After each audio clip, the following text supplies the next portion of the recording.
Reputation for losing. Listen, you hear voices saying, damn, that's a sucker. Paranoid, looking like Fuzzy Zeller at the rocker. Tiger Woods, oh, the golf man? I think he's kind of cool. I think it's great. I think it's history. Someday I might be like you. He's going to be a role model for anybody that wants to do good in life.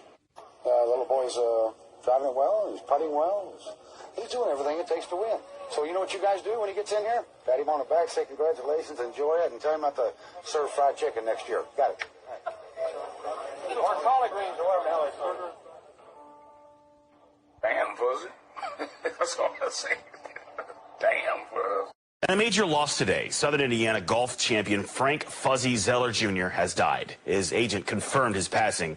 Tonight, we're taking a look back at his incredible career. That you've been enormously successful. You've taken some punches along the way. You've been knocked down, you get back up. Why do you think you've been so successful, and why do you think people like you so much? Well, I don't know. I'm just a normal type guy, Fred. Fuzzy Zeller was anything but a normal guy. Overcame enormous challenges, like winning the Masters in 1979, still the only first-time starter to ever do it, and winning the U.S. Open in 1984, widely considered the hardest tournament to win in the world. There's going to be bumps along your road, and there's going to be a lot of big boulders in your on your highway, so you got to just kind of learn to get them, bounce up, bounce around them, and turn around them, and keep going forward.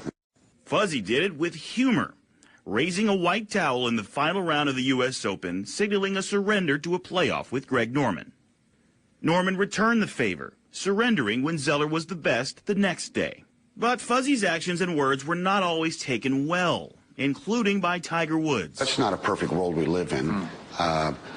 You know, I'm going to make mistakes. I'm sure I've made more than the one mistake that knocked my legs out from under me, but, you know, it's water over the dam. You got to get right back up and go fire at them. One way Zeller did that was the Wolf Challenge, a celebrity event with high-profile guests like actor and comedian Bill Murray and Kevin Costner.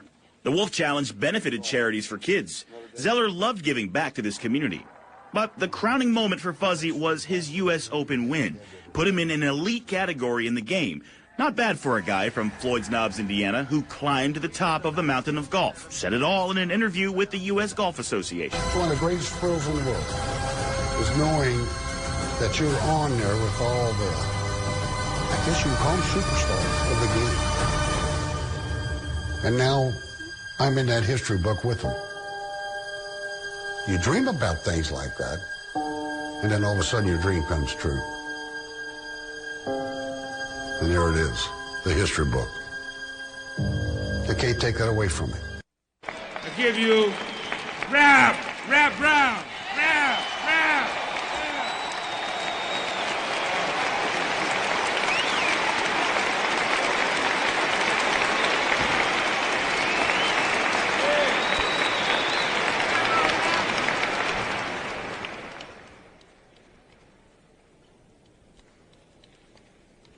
First of all, I'd like to start off by thanking Brother Cleaver and the Black Panther Party for self-defense. You see, unlike America would have us believe, the greatest problem confronting this country today is not pollution and bad breath. It's black people. It's black people. See, that's just one of the big lies that America tells you and that you go for because you chumps. You go for it. One of the lies that we tell ourselves is that we are making progress. But Huey's chair is empty. We're not making progress. The legal team of Black Power activist Jamil al-Amin says they will continue to fight for their client's rights following his death. He passed away in prison after spending more than 2 decades there after being convicted of the death of a Fulton County Sheriff's deputy. Atlanta News First Alani Latang spoke with his lawyer. Everywhere he was a positive influence. He was a leader. He didn't turn that off because he was incarcerated. 82-year-old Jamil Al-Amin, a vocal leader of the Black Power movement, died in a North Carolina prison hospital Sunday. Al-Amin had been serving a life sentence for the 2000 death of a Fulton County deputy. His latest lawyer, Mawali Davis, tells us he had been battling stage 4 cancer. Al-Amin had been known widely as H. Rat Brown. He had been a leader in the Black Panther Party, a chair of the Student Nonviolence Coordinating Committee. Al-Amin decried policing in black communities, famously once stating that violence is as American as cherry pie. He was clear, and that was something that needed to be said, and it continues to be said. In many ways, he was ahead of his time in terms of really exposing the level of state violence that happens within predominantly black and poor communities. In the 1970s, he converted to Islam, adopting the name Jamil Abdullah al-Amin. He became an imam, a mosque leader in Atlanta. In 2000, 2 Fulton County deputies had been shot while trying to serve a search warrant to al-Amin outside his grocery store. One deputy died, the other injured. The family and the legal team have been getting phone calls from all over the world. He was respected as a leader in the Muslim community. He was, iconic. Prosecutors tied guns and bullets to al-Amin, while his defense argued no fingerprints on the gun, also claiming he had been under FBI surveillance for decades. His name, H. Rat Brown, appearing in these FBI memos from 1967 and 1968, provided to Atlanta News First. They were told to be creative, the agents, to do whatever they could to disrupt and prevent a leader like him, because he was charismatic, he was intelligent, and he was committed to social justice and to human rights. Davis says al-Amin continued to maintain his innocence. This May, his legal team filed a motion for a new trial, claiming he had an unfair trial. What is lost now that al-Amin is gone? A part of history. He was a part of history. He will forever be a part of history, and it's our hope that we can clarify the record as it relates to his conviction. I'm Alani Latang, Atlanta News First. Soup is a harvest of nerves. How did you get so wet? I'm not very wet. Not very wet. Go ahead and eat your soup while it's nice and hot. It's your favorite, Campbell's tomato. You eat all that soup and maybe you'll be okay. You're more likely to get sick when your resistance is down. A balanced diet that includes nutritious foods like Campbell's soup can help keep your resistance up. Mom. Mm-hmm. Do you still love me anymore? Oh, soup is good food. So tonight, new and intense scrutiny for a top exec at Campbell's Soup, who's accused of saying some pretty wild stuff, like that the meat in the soup is bioengineered from a 3D printer, and allegedly going on an offensive and in some case racist rant. It's all because a former employee who's suing the company says he secretly recorded Campbell's VP and Chief Information Security Officer Martin Bally during what that worker describes as an hour-long tirade. We've got the recording, and we want to warn you here, it's pretty harsh. Listen. We have shit for poor people. Who buys our shit? So healthy. Now that I know what the in it, even in a can of soup, I look at it, look at meat, bioengineered meat. I don't want to eat a piece of chicken that came from a 3D printer. In the lawsuit, the former employee also alleges Bally made racist remarks about Indian workers, calling them idiots. When he reported the tirade to company management, he was terminated in retaliation, allegedly, for complaining about that alleged behavior. Campbell's has not confirmed the statements to NBC, but did say that if they were made, they do not reflect the company's values. NBC News also reached out to Bally, but haven't heard back. Let's bring in Camila Bernal. Camila, this is just what we played is just a little bit of this, right? There's more to these allegations? There's many more of these allegations, and I also read through the lawsuit, Hallie, and what this former employee says is that this all happened over a conversation about his salary. He says they sat down about a year ago to talk through all of these things, and that's when he began speaking badly about the company, saying things like this was processed food and saying this was for poor people, as you heard there on that recording. And like you mentioned, this goes on for a while, and I want you to listen to more of that conversation.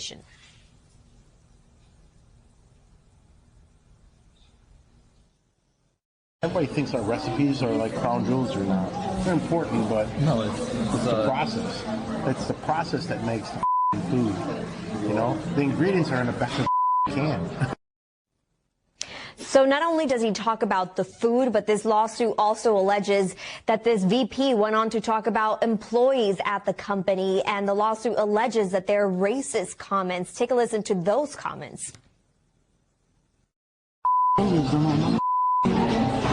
couldn't figure out these dumb.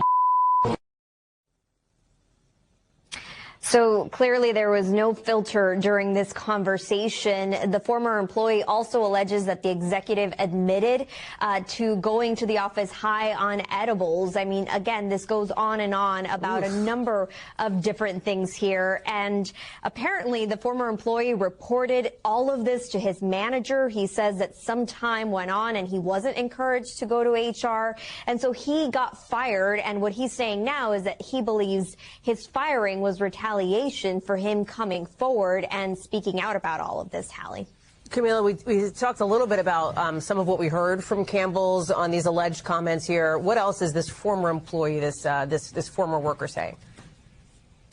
Well, first of all, I want to go back to what Campbell's is saying, because what they're saying is that they use 100% chicken. They say it's USDA approved. They go over the list and essentially say that all of this, that this current employee said was false. They also, I want to note, have this employee on leave while they investigate all of this. So he has not been fired yet, but he is on leave. And I want to read part of the statement that Campbell's put out where they say we are proud of the food that we make, the people who make it, and the high quality ingredients that we use. We know that millions of people use Campbell's products, and we are honored by the trust they put in us. The comments made about our food are completely inaccurate and absurd.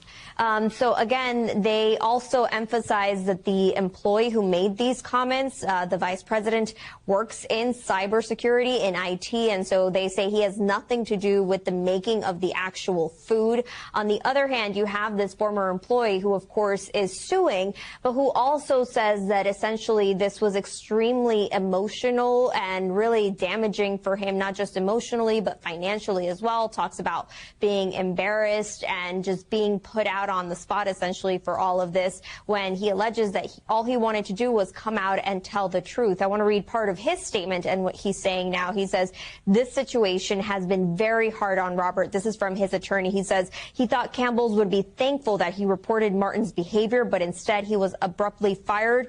We look forward to obtaining justice for Robert. So as this lawsuit plays out in court, it's going to be interesting to see what happens. Campbell has not verified the audio. We have not been able to verify the audio, but again, those allegations are really alarming, Hallie. Camila Bernal, thanks for staying on top of this one for us. Potentially more to come on that. Appreciate it. The man race, class, genre, and the dilemmas of black manhood. Our recent colleague, just retired GBH senior investigative reporter Philip Martin, just made the news himself recently after a troubling encounter in a Cafe Nero in Central Square in Cambridge. Philip is an award-winning and prominent journalist, and he joins us now to talk about this experience and its meaning. Good morning, my friend. Good morning, Mark. It's always great to see you. I wish you as well. This time it was about something else, but here we are, so please explain what happened. Yeah, and let me just say, I wouldn't be explaining this if I didn't think it impacts other people. Sure. None of us like to make the news, and the fact that this happened is problematic. I was standing in line, a line of maybe 7 or 8 people. I was the first in line. I came up to the person who I'd never seen before, and I'm often at Cafe Nero's, by the way. Okay. This is not a first time. Sure. I don't live too far from Central Square Cafe Nero, and the person behind the counter looked at me, and she said, "No, we are not serving you. We've been told by my boss not to serve you." And I said, "It must be mistaken. You must be mistaken. There has to be a problem." She said, "No, we looked at the video, and it's you." And I said, "The video? Tell me more about the video." And she says, "No." And she says, "Next." Turns to the next person in line and says, "Next." Needless, and she insisted that I was some person who they were told not to allow into the restaurant. She said it loudly enough that the entire cafe heard her. I said, I thought about, of course, what happens under situations, in situations like this. Once she said she would call the police. I decided at that point to call the police because I know from my own reporting that you have to have some type of parity, create some type of parity if it does not already exist in terms of racial dynamics. And it doesn't matter who's behind the counter, by the way. Racial bias plays into our decision-making oftentimes, regardless of race. But anyway, I thought I could let it go, but I did not. And when the police arrived, they told me I could not return to the cafe. I spoke to them outside the cafe. I was meeting with a freelance journalist, Naomi Cooker, who heard this entire encounter. The entire restaurant, I should say cafe, heard this. Yeah. But anyway, needless to say, Mark, it was problematic, and because I've reported on this type of thing. Yeah. And I just want to add in, you've mentioned race. For those who somehow don't know who you are and know about you, you are a black man. Yeah, that's right. So presumably you were mistaken for another black man, which is at this point even just a trope, and a terrible one. Well, it's important to state, this is a salient point, that according to the Marshall Project, which investigates criminal activity, prisons, jailing, so on and so forth, eyewitness misidentification and racial bias significantly contribute to the misidentification of black men within the U.S. criminal justice system. And it starts with something as innocent as a misidentification at a counter in a restaurant or a cafe or a store, so on and so forth. Once the police are involved, misidentification becomes a major, major issue. If anyone who dares to assume this is not problematic, they don't understand how racial bias plays into these decisions in the United States. And as you say, you've reported on this. You have a piece of tape here that you wanted us to hear about this, right? Well, yeah, quite interestingly, not long ago, I interviewed a fellow named Alonzo Sawyer and his wife, Caron, and this is in Maryland. Alonzo Sawyer was misidentified as a suspect in an assault and robbery case, and he spent days behind bars until the Maryland acknowledged that they had made a mistake.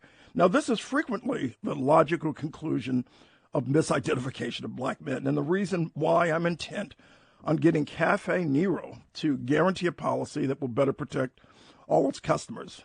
Here's the tape, my interview with Alonzo Sawyer and his wife. Immediately when I saw the video, I just knew it wasn't my husband. Detective was like, well, you can't tell by that because sometimes your identity and sometimes everything is a bit off. I said, but I'm telling you, I'm looking at this guy. This is not my husband. Much younger. I just know my husband's statue, the way he stands, the way he walks. It's just like a no bail, man. And everything just kept running in my mind. Like this is like a black man's worst nightmare. It is indeed.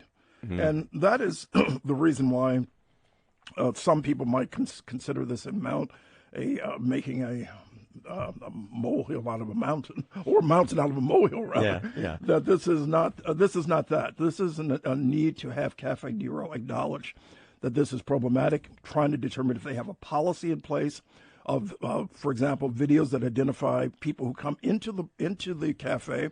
And it's understandable that people would want to protect themselves in these cafes, by the way, or a store or any place else. But they have to be precisely sure that the person they're identifying is the right person. That the probability is not accepted when there's so much at stake in the context of our criminal justice system and in the way we react to these types of problems.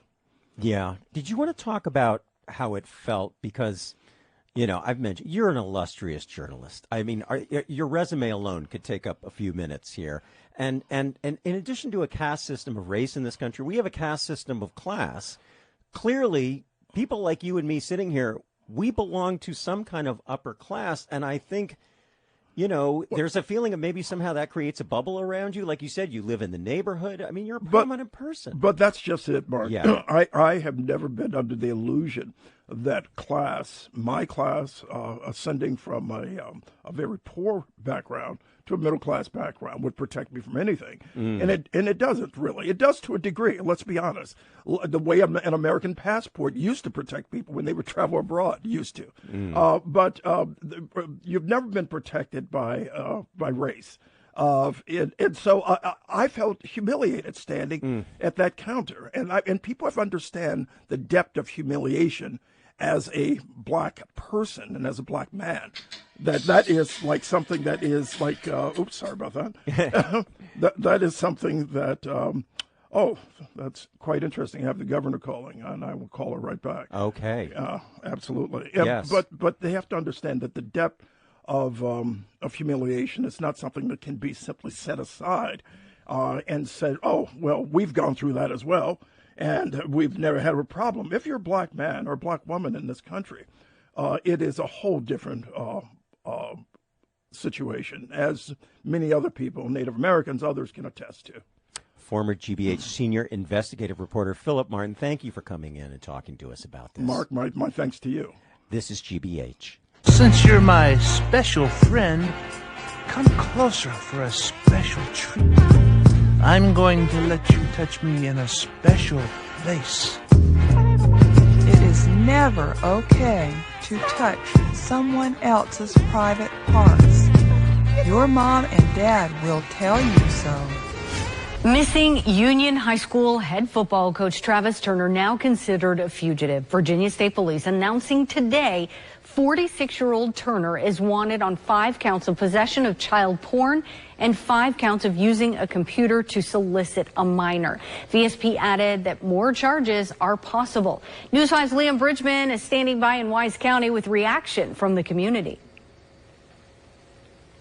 That's right, Rebecca. Today we spent a lot of time looking and talking with the community. We also spent time looking around for law enforcement, and we can tell you there wasn't a huge law enforcement presence here today like there has been in the past few days, but we have heard from Virginia State Police that the area of focus is still Appalachia, Virginia. Around 10:45 a.m. this morning, Virginia State Police alerted us that they filed charges against Travis Turner. They also sent a video statement telling us more charges could be coming. The investigation is ongoing and additional charges are pending. The community here in Wise County has been on alert since Turner's disappearance, with many spreading rumors about the reasons for this manhunt. I spoke with Paula Barker, who says she's not acquainted with Turner on a personal level, but she's known him since high school. I couldn't see him doing it, but if the charges they just put on him are true, then he needs to be brought to justice. If he did do it, he needs to turn himself in for the sake of the victims and for his family. I also spoke with Dr. Alex Del Carmen, a criminology expert. He told me at this point of the search, there's a chance Turner may not be within a 30-mile radius of his last whereabouts. But he added law enforcement has many tools to help locate him, including cell phone tracking. There are things going on, I promise you, Liam, that are not even readily available to the public, and people cannot even imagine what's going on behind the scenes that are taking place at the local, state, and federal level. Now, we have heard from a few members within the community that some are trying to take matters into their own hands to try to find Turner on their own, but Virginia State Police urged us to let you know that should not occur, and that if you do see Turner at all, you're urged to contact Virginia State Police immediately and not to approach him. You can find their contact information on our homepage at WCYB.com. Now in Big Stone Gap, Liam Bridgman, News 5, WCYB. All right, thank you very much, Liam. Now let's take a look back at the timeline of events in the Travis Turner case.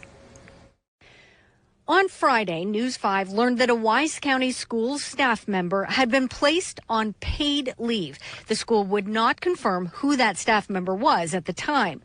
We also learned on Friday that Virginia State Police tried to question Turner Thursday evening, but he apparently left his residence before they got there. At the time, VSP said they were not going to arrest him, but it was part of an investigation. VSP also confirming there was an active search in the Appalachia region of the county, though at that time they would not confirm it was related to Turner. Saturday, the search continued, and VSP did confirm they were in fact looking for Turner. On Sunday, VSP was in Wise County for a third straight day searching for Turner. and he was officially added to Virginia's state missing persons database. Which brings us to today. VSP announced they officially charged Travis Turner, and he is now considered a fugitive from justice. And we received a statement today from an attorney for the family, Adrian Collins. The statement reads, quote, "I speak today on behalf of Coach Turner's family. We remain prayerful for the safe return of him and for everyone affected by the circumstances surrounding his disappearance. We trust God to bring truth and clarity in his time. Any allegations should be addressed through the proper legal process, not through speculation or rumor. We ask the public and media to show compassion, accuracy, and respect for the family's privacy. No questions will be taken." Wise County Schools Superintendent releasing a statement also related to the charges filed against Travis Turner.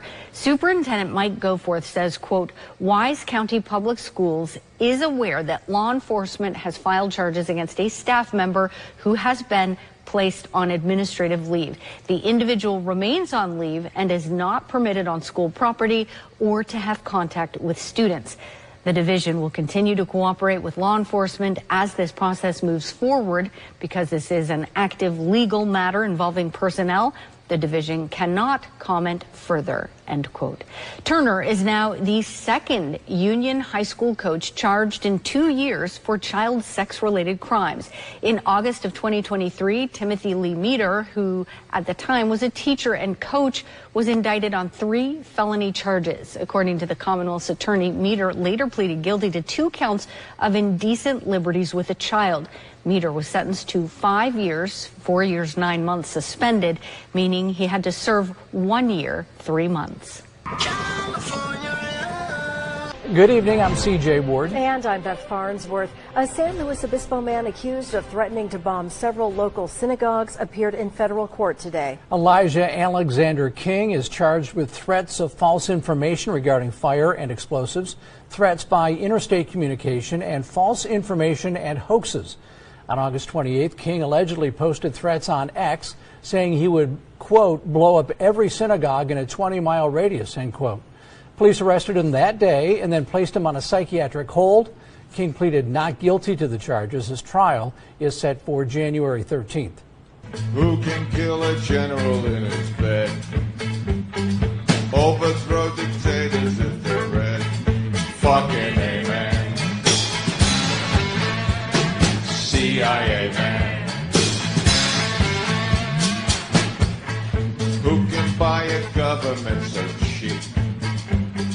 Change a cabinet without a squeak. Amen. CIA man. The Trump administration is talking openly about trying to remove Venezuela's president from power, getting rid in some way of President Nicolas Maduro. The conversation comes on the 50th anniversary this month of a Senate committee report on the CIA's role in the assassination of foreign leaders, including several in Latin America. Turns out to be kind of relevant. NPR national security correspondent Greg Myrie has been digging into the history. Greg, good morning. Hi, Steve. Okay, it's called the Church Committee. If you cover intelligence agencies, national security for very long, you hear about the Church Committee. What was it? Yeah, Steve, it's a name referring to Idaho Senator Frank Church, a Democrat who headed the bipartisan committee. It was established in 1975 after a series of reports, mostly in the New York Times, about the CIA's role in attempted or actual assassinations in the 1960s and 70s under both Democratic and Republican presidents. I spoke with Peter Kornbluth. He's with the National Security Archive, a private group that researches national security documents. From 1947, when the CIA was officially created, all the way through to 1975, when the Church Committee reports began to be released, the CIA basically had no real oversight. The American public was unaware what was being done in its name, but clearly without its knowledge. Until this report, which said what? The committee gained access to these CIA documents and examined 5 cases where the spy agency was involved directly or indirectly in assassination plots. 3 of the 5 were against left-wing leaders in Latin America, in Cuba, in Chile, and the Dominican Republic. Here's AP video footage from Senator Church speaking when the report was released. We regard the assassination plots as aberrations. The United States must not adopt the tactics of the enemy. Each time the means we use are wrong, our inner strength, the strength which makes us free, is lessened. So several additional reports followed, and Senator Church went on to call the CIA a rogue elephant that was out of control, and it led to reforms still in place today. Well, if they're still in place today, how do they relate to this talk of getting rid of Maduro? Yeah, really in several ways. First, back then, President Gerald Ford responded to the Church Committee with an executive order that barred the assassination of foreign leaders. Now, Steve, a large gray area has developed after the al-Qaeda attacks on 9/11. U.S. presidents maintain they can target individuals that are part of an active conflict with the U.S. Most prominent example, of course, would be Osama bin Laden. But an executive order against assassination still stands. The Church Committee also led to the creation of the Senate and House Intelligence Committees, which oversee the intel agencies. However, members of Congress are complaining today that they're getting very little information on U.S. airstrikes against alleged drug smugglers in the Caribbean or possible military action against Venezuela. Yeah, and we've been following the movement of an aircraft carrier and other ships into that region. I want to ask about another aspect of this history, though, Greg, because hasn't the United States, even before the CIA, had a long history of intervening against foreign governments, particularly in Latin America? Yeah, absolutely true. Happened very often in the last century. Hasn't happened recently, but as a possible analogy, some point to 1989 when the U.S. invaded Panama to arrest that country's president, Manuel Noriega. Noriega took refuge at the Vatican Embassy, and while he was there, the U.S. military waited him out and set up loudspeakers and blasted music. Memorably, it included Give It Up by Casey and the Sunshine Band, No More Mr. Nice Guy by Alice Cooper, and Paranoid by Black Sabbath. We don't know what the Trump administration is planning in Venezuela, but the president has acknowledged authorizing unspecified CIA activity. Greg, thanks so much. Thank you. And then I got into Memphis, and some began to say the threats, or talk about the threats that were out. What would happen to me from some of our sick white brothers.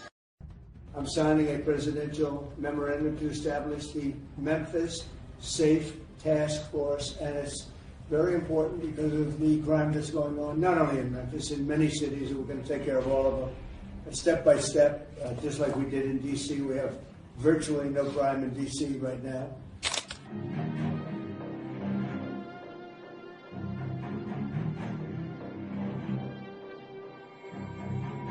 President Trump made it clear to all of us, and we know that Memphis is an iconic city, and we are going to make Memphis safe again. That's why we're here. We're working hand in hand with you. Cares about you, and all of us care about you.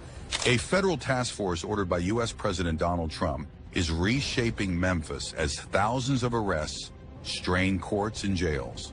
The Memphis Safe Task Force was launched in late September, bringing together federal, state, and local officers to crack down on violent crime. Officials say that more than 2,800 people have been arrested and over 28,000 traffic citations have been issued in just weeks across the city. Supporters reportedly argue that the surge is needed after years of rising violence, with homicides up 33% and aggravated assaults up 41% since 2018. However, critics warn that the operation is disproportionately targeting Black and Latino residents, causing fear and changes in daily routines. Community groups say some Latino residents have stopped going to work, church, or restaurants, afraid of being detained. Inside the justice system, the effects are stretching already thin resources as court schedules buckle under the influx of cases. Traffic court delays are forcing people to miss work, while criminal cases stack up, lengthening wait times for bail hearings, as per reports. Shelby County Jail is now far over capacity, forcing officials to move inmates to facilities inside and outside the county. Intake overcrowding means detainees are sleeping in chairs, and the jail is requesting millions in emergency funds. Activists warn of dangerous conditions in a jail, where 65 deaths have been recorded since 2019. County leaders say the crisis could last months or years as cases move slowly through the system. Officials are considering night court and weekend court to handle the surge, adding costs but easing pressure. The mayor of Shelby County is pleading for additional judges after 2 judgeships were cut last year. Prosecutors say they are reevaluating whether low-level defendants should remain jailed if they pose no danger or flight risk. Task force leaders call the arrests a sign of success, but acknowledge they are straining detention and court resources. Federal authorities are preparing a satellite prison site to help, though its location has not been publicly disclosed. Memphis now faces a long test of whether massive enforcement can reduce crime without breaking the system built to process it. Today, at the request of Lee of Tennessee, who's standing with us, as you know, I'm signing a presidential memorandum to establish the Memphis Safe Task Force, and it's very important because of the crime that's going on, not only in Memphis, in many cities, and we're going to take care of all of them. But step by step, just like we did in D.C., we have virtually no crime in D.C. right now, and we're going to keep it that way. It's our nation's capital. We're going to keep it that way, or we're going to federalize it if we had to, but we don't have to anymore because it's in such great shape. This task force will be a replica of our extraordinarily successful efforts here, and you'll see it's a lot of the same thing, although the numbers here are really something. They're really bad. Now, we did send FBI in about 4 months ago to work, and it brought some of the numbers down, and they did a great job, but we're sending in the big force now. We also sent them into Chicago on a sort of a moderate basis, and we brought down crime a little bit in Chicago, but we're now going to bring it down very big. We're going to be doing Chicago probably next. I was with a great businessman, a man who is involved in all cities through his business. And I say, who do you think should be next after Memphis? And he said, sir, you've got to save Chicago. We're going to wait a little while. But he said, you got to save Chicago. You can't let it go. And this is a very prominent man that everybody knows in this room. Another man in Memphis was saying, Bill, he was saying, very interesting, he's on the board of FedEx. And his hotel is about a block away. And he said, when I walked there, I said, you know, I don't want to do this again. I never want to do it again. And they won't let me walk there. They take them in armored vehicles. They take the board members of FedEx in armored vehicles like a block away to the hotel. This shouldn't be the U.S. This shouldn't be the United States of America. The task force will be a replica, as I said, and it's going to be, I think, equally successful. This is a tremendous success we've had in Washington, I can tell you, and everyone knows it. And people in the White House that work here and other people that I know are calling me and thanking me. They're going out to dinners. They're doing things that they haven't done in years. The effort will include the National Guard as well as the FBI, ATF, DEA, ICE, Homeland Security investigations, and the U.S. Marshals, and more along the prosecutors. We're going to have DOJ led by U.S. Attorney for the Western District of Tennessee, who is here or not here? Who's that person here? That person is going to be very busy. So we're going to have U.S. Attorney for the Western District of Tennessee, and most importantly, Pam Bondi's here. She's heading it up, and she's doing an unbelievable job in every respect beyond this. So also worked with some of the members of the team right here on D.C., and we're very proud of that effort. We essentially had the crime down to a very low rate in 12 days, and within another 10 days after that, it was so incredible. And it continues at that level, and we're going to continue. We have to because it's our capital. This team will deploy the full powers of federal law enforcement agencies and enforcement generally to restore public safety and get dangerous career criminals off of our streets. We're going to get them off. In 2024, Memphis had the highest violent crime rate, the highest property crime rate, and the third highest murder rate of any city in the nation. Other than that, they're doing quite well, thank you. A person is 4 times more likely to be murdered in Memphis, Tennessee today than in Mexico City. It's been, and you know Mexico City is not a cakewalk.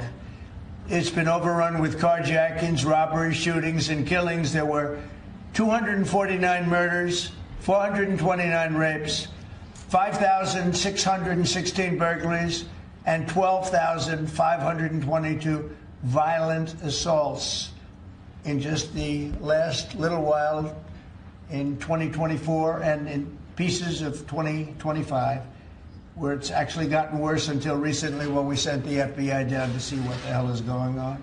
President Trump made it clear to all of us, and we know that Memphis is an iconic city, and we are going to make Memphis safe again. That's why we're here. We're working hand in hand with you. Cares about you, and all of us care about you. All of the Memphis police officers, all of you, we are here to have your backs. All of the law enforcement officers in this room. You work 24/7, and we're all working 24/7 to have your backs. All of our federal agents in this room, DEA, ATF, FBI, U.S. Marshals, working hand in hand with HSI, all of Pete's Guard, all of our officers working hand in hand with you as a team. That's what we did in D.C., and that's what we're going to do here. We're going to keep you safe. And let me be very, very clear. I am a career prosecutor. If you touch a law enforcement officer, it is a crime and you are going to jail. We are arresting anyone who touches any of you. If you touch a federal officer, it's going to be assault on a federal officer, and we have our U.S. attorney here. And to all of you state and local officers, let's see what your DA does, because he better prosecute crimes against you, because we have your backs now.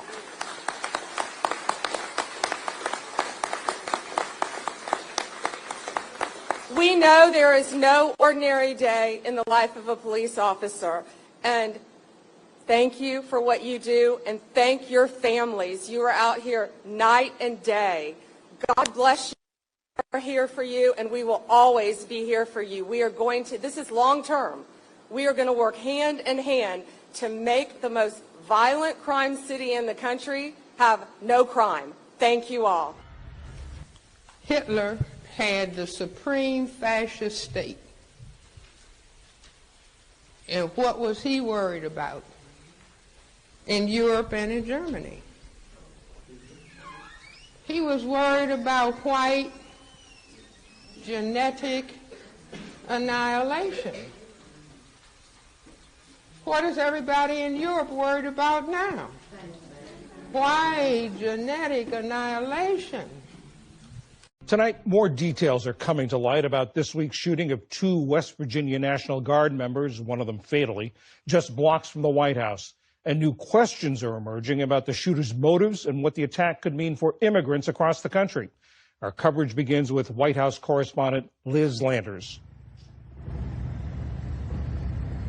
Late last night, a vehicle procession in Washington, D.C., honoring 20-year-old U.S. Army Specialist Sarah Beckstrom, who died yesterday after being shot near the White House on Wednesday. She's no longer with us. She's looking down at us right now. From his residence in Florida, President Trump announced Beckstrom's death and was asked by reporters whether he'd attend her funeral. I haven't thought about it yet, but it certainly is something I could conceive of. I love West Virginia. You know, I won West Virginia by one of the biggest margins of any president anywhere. The president was also asked about the alleged shooter, 29-year-old Ramanullah Lakhanwal, an Afghan national who was granted asylum in the United States after working with U.S. forces in Afghanistan. He went cuckoo. I mean, he went nuts. And that happens, too. It happens too often with these people. Beckstrom was shot along with 24-year-old Air Force Staff Sergeant Andrew Wolf, also of West Virginia's National Guard. Our hearts go out. Earlier today, the U.S. Attorney for Washington, D.C., Jeanine Pirro, spoke on Fox about the new charges filed against the suspect. We are upgrading the initial charges of assault to murder in the first degree. There will be no stone unturned in this case. We will know everything about what happened. The president and his allies also took to social media, with Trump promising to, quote, permanently pause migration from all third world countries. And his deputy chief of staff, Stephen Miller, tweeted, quote, that migrants and their descendants recreate the conditions and terrors of their broken homelands. The shooter's motive for the attack remains unclear. We came to honor Ms. Beckstrom and Mr. Wolf. But back in her home state of West Virginia, vigils were held last night and today for Beckstrom, who enlisted in the National Guard in 2023.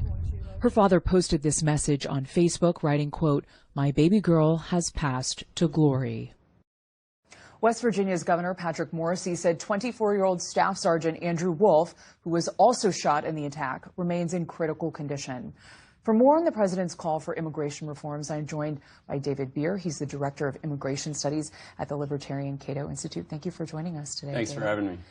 Okay, let's start with some of these social media posts from the president. He wrote last night in a pair of posts demeaning immigrants and calling the country's immigration policies stupid. What's your reaction to that? Well, first of all, this was a horrific attack. No one condones it. This is an individual who should be prosecuted to the fullest extent of the law. Unfortunately, what the president has taken away from this attack is that all of the 53 million, as he says, immigrants to the United States, legal or illegal, are now seen as suspicious, as people who should be driven out of the United States, even denaturalized. If you look at the rhetoric in that post, he can't find a single good thing to say about any of the immigrants from any country in the world. And that's really what's different. What I see here is the president has for a long time talked about the problems with certain types of immigration, with illegal immigration, with refugees and others.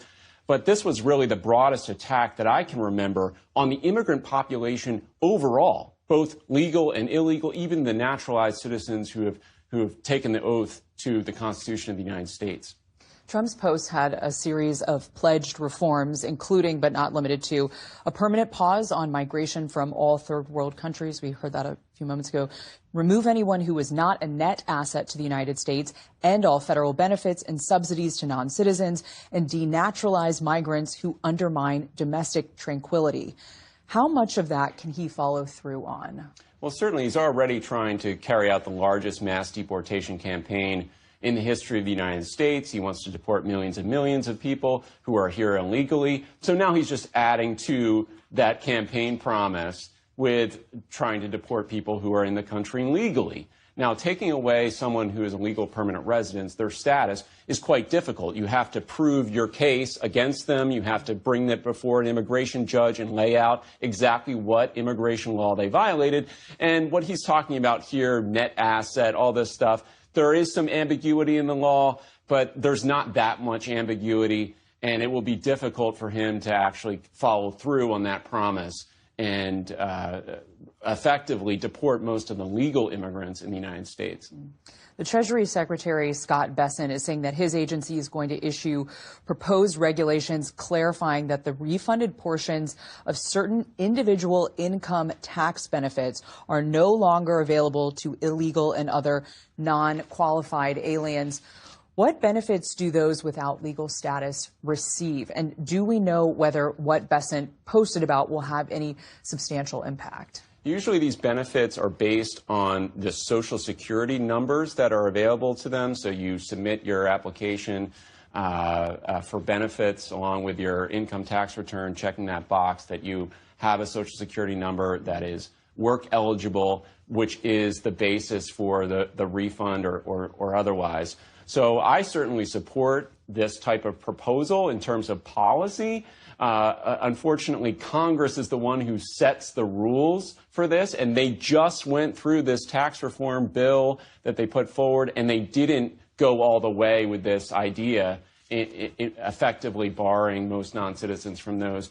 And so really what he's advocating for is Congress to change the law. We'll see if that happens.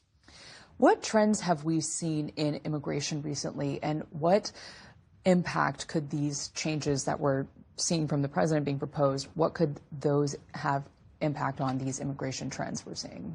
Well, ultimately, the president's proposals from day one have been to restrict legal immigration. He's come out with a number of different ideas on those lines, including the total shutdown of the refugee program, a ban on most immigration from 19 different countries, restrictions on the H-1B high-skilled visa. So across all the different categories of immigration that we have, he's looking to restrict. This is the first time he said an outright ban. And when you think about who gets most legal immigrant visas to come to the United States, it is spouses of U.S. citizens. That's going to be the #1 category that's targeted by a broad-based absolute ban on legal immigration to the United States. And that's really cutting at the heart of family values and a lot of the other things that conservatives like to talk about. David Beer from the Cato Institute, thank you so much for joining us this evening, this holiday weekend. Hey, Tyrell, you pulling infirmary duty this week? How's that horse of mine doing anyway? Dead. Hadley busted his head up pretty good. Doc had already gone home for the night. Poor bastard laid there till this morning. By then, hell, it wasn't nothing we could do.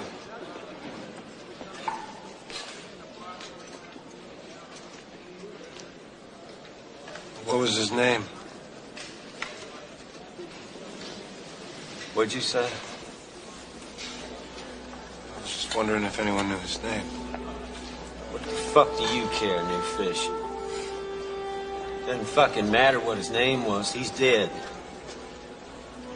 Last week we learned, for the first time, exactly how many people have died over the years in Missouri prisons. Why for the first time, you ask? Nobody will be missed. Well, it's because the State Department of Corrections wasn't keeping track.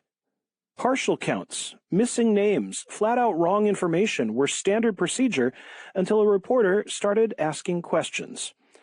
The journalist who was asking those questions was Ivy Scott, engagement reporter for the Marshall Project. She found that as recently as 2023, 12 deaths had been completely missing from the state's public logs. In 2018, there were 92 deaths missing. Now, Missouri has a central database tracking inmate deaths. And Ivy Scott sat down with KCUR's Nomin Ujiyedin to talk about the effort to get the true numbers and why those numbers matter. Can you tell me, how does Missouri record and publish its prison deaths? What did you find? So what I learned is that Missouri is actually not required to report aggregate totals to anyone in the state, or really anyone at all. And so what that means is that let's say somebody dies in a Missouri prison today. What the prison system is supposed to do is they're supposed to notify the local coroner or medical examiner, and they're supposed to pass that information about that death on to the Department of Public Safety, which in turn will pass that on to the federal government. But what they are not required to do is keep a total of any kind of how many people die. So if somebody dies tomorrow in a prison, they'll do the same thing, or they're supposed to do the same thing, I should say. They're supposed to notify the coroner, medical examiner, notify the federal government. But that doesn't necessarily mean that either of those people, any of those people, get added to any kind of list that would tell you, you know, in such and such a year, this many people died in April, this many people died in November, this many people died over the last year. The Missouri DOC provided a more comprehensive report after you started working on this story, right? So what did that report show? That report had, for the first time, the total number of people who are recorded to have died in Missouri prisons. And just sort of a Marshall Project policy, we are generally very cautious with all data sets. So even data that we believe to be more reliable than the previous data, that does not mean that it's perfect. But what we were told by the Department of Corrections is that every death that they have recorded since 2018 to more or less the present day, all of those deaths are supposed to be in this new database. And so what that revealed is that the number of deaths that had previously been recorded in death records, again from before last year, was pretty drastically undercounted. And of course, the number of deaths that were missing varied from year to year. But you had years where dozens of deaths were missing and just did not appear in public records. So what did you find in this more comprehensive report? So what's interesting is that the comprehensive report, it revealed two main things. One, it revealed the undercount how the discrepancy basically in the number of deaths that appear in existing public records versus the actual number of people who have died. And then the other thing that it allowed us to do was to clarify some of the manners of death. And so just to sort of quickly break down what that means, the manner of death is a broad category used to describe the general way that somebody dies. So homicide, suicide, accident, natural causes, unknown, those are all manners of death. And in the records that we had received, which because they were cobbled together from multiple sources, they were not especially up to date. There were lots of people whose deaths were listed as pending or unknown. And with the new data set, we were able to see a slightly clearer picture of how exactly those people had died. The other thing I'll just say about that, though, is that really the way that this project came about is by comparing the state's records to records from local coroners. And the coroner records paint a much more detailed picture of how the person died. With those investigations, you can understand the specific cause of death, the underlying factors, sometimes even where that person died, who it was that found them, the demographic information such as how old they were, their race or ethnicity, their gender. And so it was really in comparing those two data sets that we were able to get the fullest picture of how people are dying behind bars. Yeah, and you looked closely at the South Central Correctional Center in Licking. Can you talk a little bit about some of those inconsistencies that you found at that particular prison? In comparing the coroner records from that county, it's Texas County where South Central is located, with the state's records, we noticed a couple things. We noticed one, that there were some times when the prison would list a manner of death that is different from what the coroner found. And so the prison might say somebody died of natural causes and the coroner would rule it an accident. Other times the prison would say, you know, this cause of death is undetermined or unknown. And the coroner would say, well, actually, this was a homicide. But the other thing that was revealed was some of the broader trends in data. For example, something that you will often hear from the Department of Corrections is that the main way that people are dying is from natural causes because they have an aging population. And that may possibly be true across the board for all of their facilities. We don't have coroner level, county level data for every single facility, so we can't actually know if that's true or not. But looking at South Central, you can see that the average age that people die there is about 2 decades younger than the average age that somebody dies in the general population in the state of Missouri. And you can also see that the most common cause of death is from drug overdoses. It's not from natural causes. And so by looking again at that more granular data, we were able to get a more detailed picture and realize that a lot of the information that we've received about how people are dying in the prison is not necessarily true. What did the Department of Corrections say in response to your story?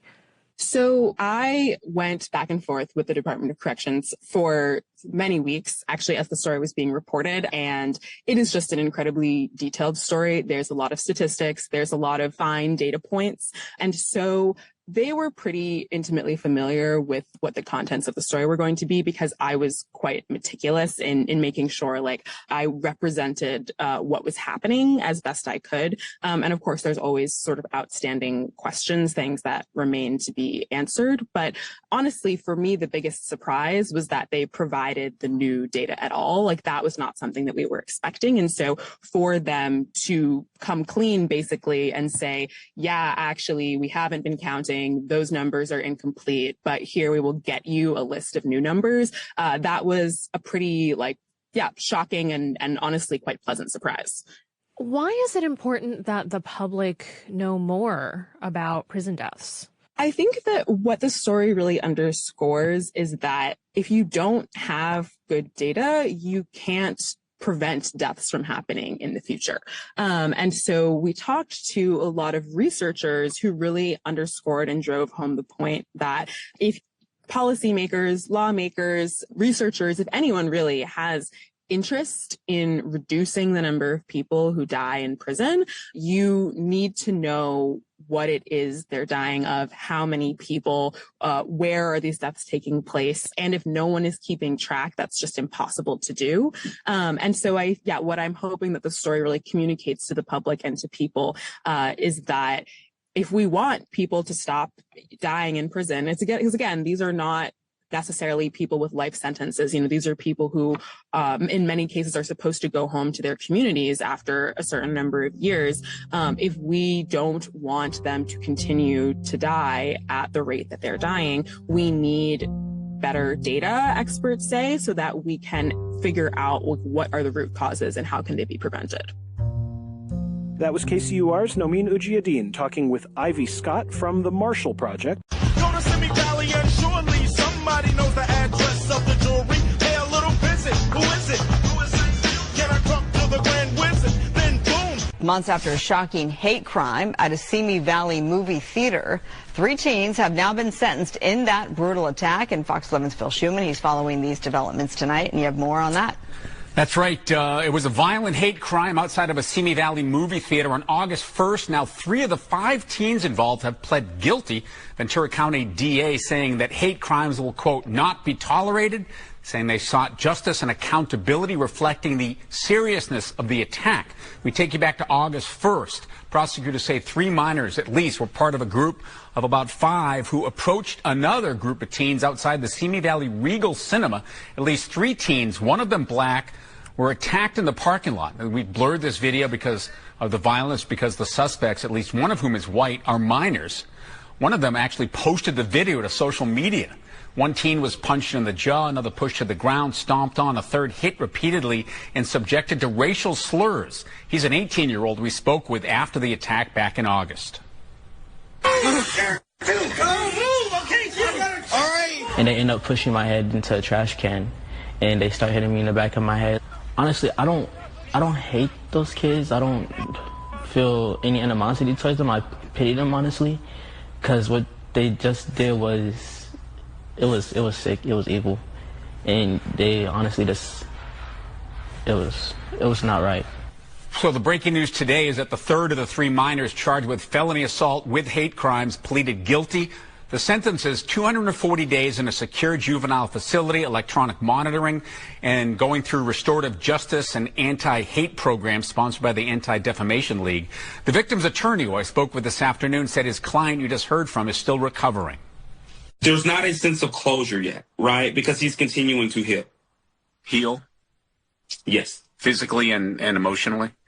Physically, emotionally, he's currently under the care of a neurologist. He's going to therapy. He's trying to the best of his ability to pick up the pieces and move forward. And Attorney Tucson says one of the suspects is the son of a Simi Valley police officer, and his view is that the department did not initially conduct a full investigation because of that. I reached out to ask the Simi Valley police about that allegation. So far, no response. And Marla, 2 other suspects not charged with hate crimes still have cases pending. So is the victim and the attorney, are they pleased with the sentence? Well, they understand that with a plea, generally you get a lighter sentence. They wanted a longer period of incarceration. It didn't happen.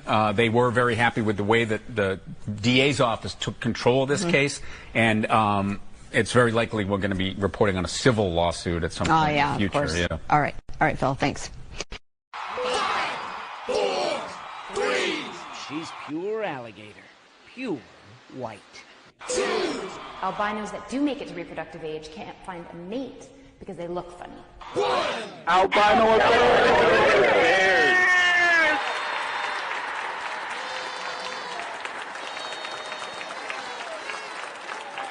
And may all your Christmases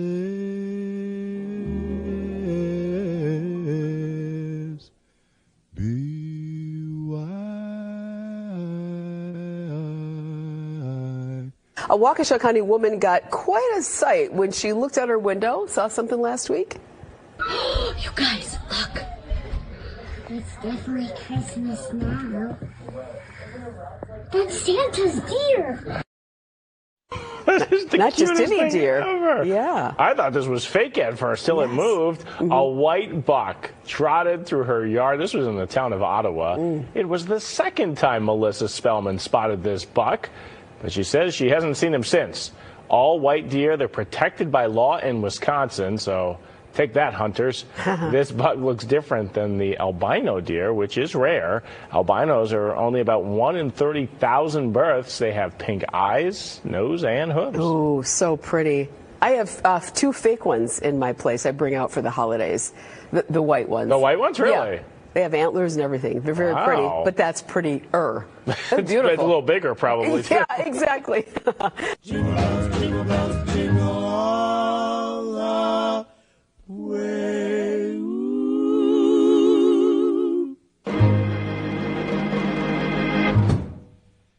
That's how they do it. See, can't even get totally complete with the turkey and giblets, pie, chitlins, and we right on, get the eggnog, got to get the stockings, got to put up the Christmas tree. Now, I thought, I don't do holidays and all that foolishness, Dr. Cambon.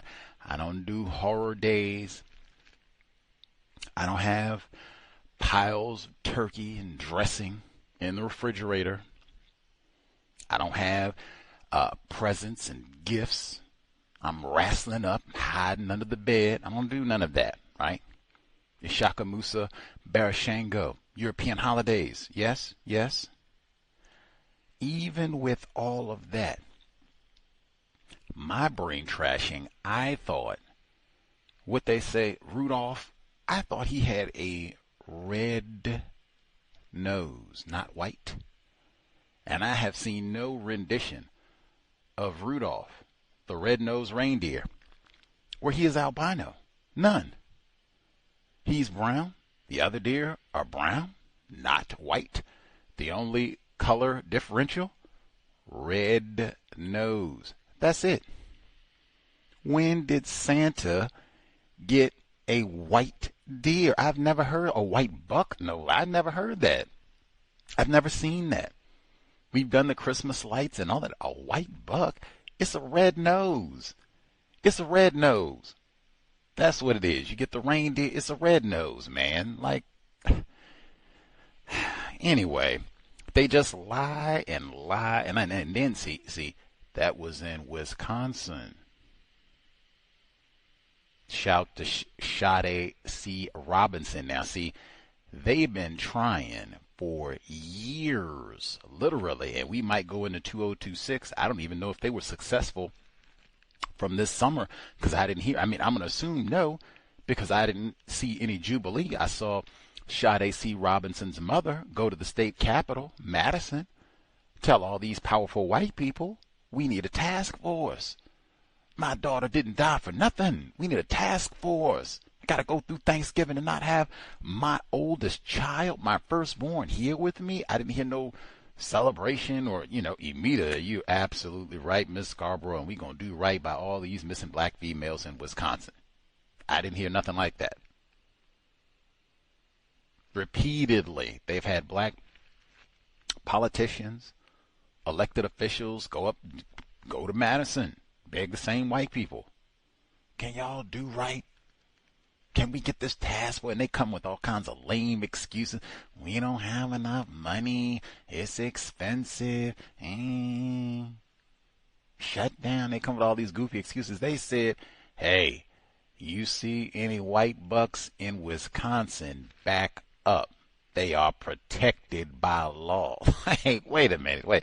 You can get all kinds of laws and all the rest of it for the albino bucks, which it ain't even that many of them. It's more black females in Wisconsin than albino bucks. Why can't we get to that? We get to that. Yeah. Got that on the session for 2026. Come on, man. Come on. Albino affairs. And I told you something about Christmas, too. Just white Jesus' birthday. They get real, like, racist, because they get to insisting that Jesus has got to be white, and then sometimes they insist that Santa Claus has got to be white, now the reindeer's got to be white. Context of white supremacy. Try not to get your children started with those holidays if you can. Today's date, Saturday, November 28, 2025. So I have been told. Our weekly broadcast Compensatory call-in, hopefully to share constructive information with non-white people, victims of white supremacy. Not for spectators. The number 720-716-7300. The code 564943 pound. Press star 61 if you would like to participate. The number again, 720-716-7300. The code 564943 pound. Press star 61 if you would like to participate. That's it, man. One, we might have some irregular timed programs. Guests are in odd locations on the planet. So I've said at normal, we always come on 8 p.m. Eastern, 5 p.m. Pacific. But we have people that are in irregular time zones that can, disrupt things. So we might have an earlier broadcast in the coming days, weeks, whatever it is. I will try to let people know in advance. Post online, let folks know if you want to listen in live, or you can just catch the archives. That way it doesn't really matter. But folks who listen in live should have an irregular timed program coming up for, I guess, the so-called wintry months. That said, a program that was at regular time this past Wednesday, Dr. Robert J. Rogers, we broke our rule. Victim of white supremacy, privileged black male, but he just published his report talking about the lack of black male teachers in schools, deliberate lack of black male teachers. We talked about that during his visit, but man, it's, how shall I explain it? Both that broadcast is kind of the both. Why we have a rule, white guests only, and even the value of presenting, I hope, some of the important, what I think, very important counter-racist concepts. For example, during that broadcast, I think we were able to ask him, did he have a definition for racism? He did. Definition that made sense. Not possible for non-white people to practice racism. Said he wasn't familiar with Neely Fuller Jr. Let's see, we said he also wasn't familiar with Dr. Curry's The Man Not, which I thought was a little interesting because they have overlap, both talking so much about education and abuse of black educators, black boys in the classroom. But hopefully that'll be great if he can add that to his research moving forward. Great. But we asked about African American culture, and I even thanked him, I guess, lightly apologized to Dr. Rogers after the program because I had read his thesis and had intended to ask to get into more of the details about some of the experiences of the black males and how they were mistreated and such. And that happens frequently with guests. Like, you're just trying to cover as much of the material as you can because they write sometimes really big books. But man, the African American culture. Now, for someone like myself, words are important. Didn't Fuller say that? Did Dr. Welsing say that? We've had lots of folks who, emphasize words are important. Dr. Cambon. If that is true, African American culture,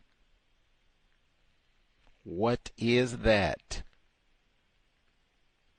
Oh man, that is one, man, if I had to do it again. So would you waste all that time talking about African American culture and trying to get him to explain what that is? Or would you just, get on to the teaching part? No, unpack. Tell it to me like I'm 8. What is African American culture? And do I need any of it? That was important, I thought. And he, itemized a pitiful response to racism. I even thought that was important. That right there, both is why we have a white guest only policy. I flagrantly, vehemently, categorically reject black culture, and I mean all of it, every to the last half teaspoon of Mad Dog 2020. You can take all that Negro culture and throw that out with the 2025 calendar. Facts. But getting someone, just that alone is enough. That's going to be conflict with black people. And that's why I said I thanked Dr. Rogers, because he was so patient. He didn't get upset. Now, I mean, he does have a doctorate and is doing great in California. Maybe even had tickets to go catch LeBron James and the Lakers down at, the Forum. See the Anthony Davis reunion game. Maybe. I don't know. But, hey, he was so patient. He didn't get upset. Hopefully I wasn't asking questions to be nasty, like, oh my gosh, you're the most ignorant nigger in the world. Like, that's not, my tone in speaking to a guest or anyone really. But I was really trying to learn, like, what do we mean when we say African American culture? I don't even think I told him that I rejected. I think what I said was African American culture is a response to white supremacy, and a pitiful one at that. That also generally, most of the people classified as black that I've had contact with, that might be a fight right there. Like, oh man, what? And then it'll be a fight even though when you come back to that. Now, what is African American culture that you're so proud of? What does this entail again? And there's, oh man, Dougie Fresh, cornrows, Sanford and Son, Diddy, Black Rob. Oh my God. Mad Dog 20. That's almost what he said. You can go back. I listed. It was like Albany, Jet, HBCUs, hairdos, music. Is on. I mean, I don't even know what you could put in there that would be worth anything other than replacing white supremacy with justice. And again, no one ever says that. No one ever says, hey, black culture. Look here, Negro. If you don't know, I'm going to get you right now. African American culture is Rosa Parks. African American culture is Dr. Martin Luther King Jr., Coretta Scott King.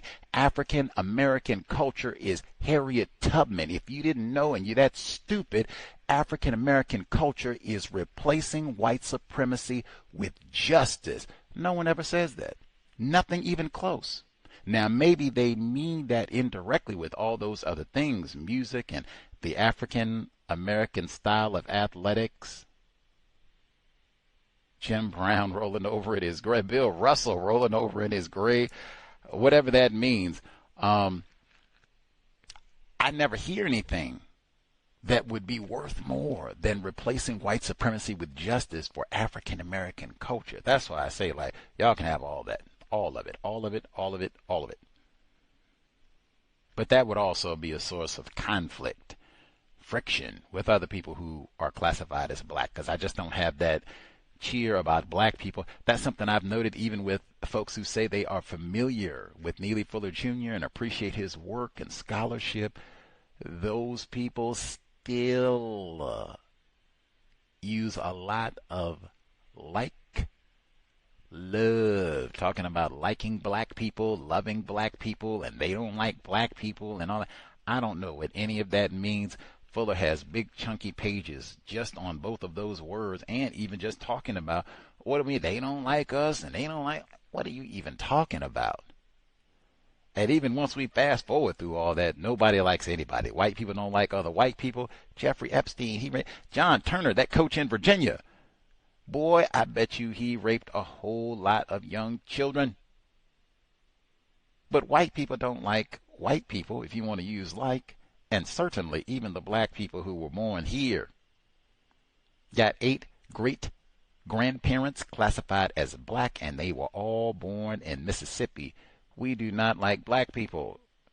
Religion of name calling black people. I have been told literally by people classified as black. Black culture. Sanford and Son, you big dummy. And that's almost the way they said it too. Sanford and Son is black culture, you big dummy. Not replacing white supremacy with justice. Shout to Red Fox, I guess. Anyway, but that broadcast I did think was constructive. We did talk a lot about racism. We got that one. Black community. That one was another one. If you can't get no black teachers, if you can't stop black or white enforcement officers from stampeding through the place that you live, you don't have a community. Some of these are just bedrock things that we just don't seem to grasp for whatever reason. Anyway, though, but you can go back and hear that broadcast with Dr. Roberts. I think particularly if you have black children, if you are a black educator, might be worthwhile. Lots to share and lots of, I think, just counter-racist logic. Because he was patient. He didn't get riled up about what Negro culture is pitiful. It would have to qualify. Yes, we've been, man. Any hoodles. That's one. 2, invest if you think the C.O.W.S is constructive. Listener-supported counter-racist radio. Hit the blog racism-notes.blogspot.com. racism-notes.blogspot.com. PayPal button in the top right corner. You'll see the links for PayPal, Cash App, and Venmo. Much obliged to all the folks who have kept us on the air for 17. I lost 5 years somewhere. To be 17 if we get to February. Hopefully worthy of your time and energy. You can also hit the wish list at Amazon. Missed out on Negra Friday, but I guess that's the whole weekend now. So you can hit the wish list linked at the blog. It's listed under Gus T. Renegade. Enormous gratitude to all the investors who have nabbed an item or 12 over all of these years. Hopefully worthy of your life currency. Hopefully we've been accurate more often than not all of these years. 3. Started with Fuzzy Zeller. Now, I don't know. Hopefully we have folks who, maybe folks are too young, don't watch enough television, so they're like, what? We don't have any Tiger Woods golf scholars, historians. But, oh, man, I don't keep up with Fuzzy Zeller's life and times. But when I saw that he passed, and you even heard it in the report that we heard, they said that Fuzzy Zeller, this is a white man, professional golfer, who they said he grew up in Indiana. I said, what part of Indiana did he grow up in? Said he grew up in New Albany, Indiana, and I have been to Indiana before. I've been to Indianapolis. He grew up in New Albany, old Fuzzy, New Albany, Indiana. I said, oh, what? New Albany, Indiana? What's out in New Albany, Indiana? I go online. I add, is New Albany, Indiana a sundown town? Yep. Ain't that something? Let's see, what information do they have about old New Albany being a sundown town? Let's see. Oh, they just had it. Sorry. There we go. So they say, bang, yes, New Albany, Indiana has been identified as a former sundown town. I'd like to see the current census with historical records indicating a deliberate, love that D word, exclusion of African Americans. Evidence for this can be found in historical documents. The city's racial composition reflects this history. That's why I said, so how many niggers they got? How many niggers going to be at Fuzzy's funeral? With a very small Negro population in past census records, I bet. Let's see. Is there anything else? And signs posted, stay out. Incidentally, Indiana, almost all the cities that they list for Indiana, like Whitestown, where Carl Anderson, white man, where he shot that non-white Guatemalan housekeeper a couple weeks ago, where they just identified and indicted him a couple days back. Most of these places in Indiana are sundown towns. We talked about that before. So generally, as soon as the town comes up, it's Indiana. You're like, it's probably, very few places in Indiana where they allow Negroes to live. You can think about that, folks rooting for Indiana at the championship game next week. Like, look and see how many Negroes are going to be there, other than the ones running around on the field. How many Negroes are going to be there rooting? Go Hoosiers!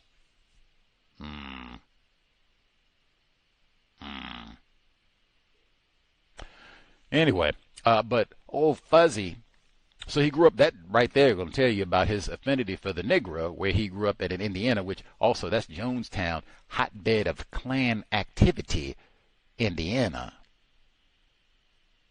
So they say old Fuzzy, when he passed, they said he was a man of humor, even though sometimes people didn't appreciate his humor, like Tiger Woods. I said, what? Wait a minute, you going to say that Tiger would make it seem like Tiger Woods was sensitive. Tiger Woods just didn't laugh. He didn't have no funny bone. You see, he just couldn't crack a joke with old Fuzzy. Like, wait a minute. Let's rewind.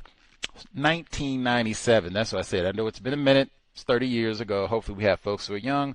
They don't remember any of this and don't pay attention to sports. Bravo.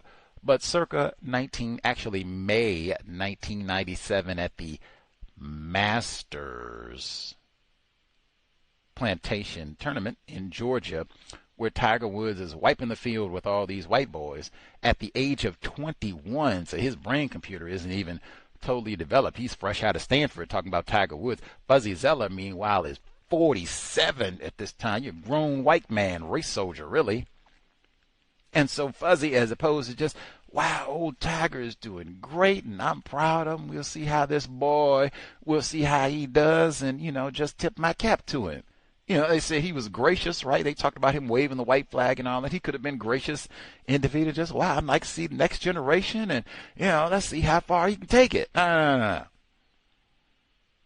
Well, you tip your cap to him and pat him on the back and all that. You remind that little boy, he didn't just call him a boy, he called him a little boy.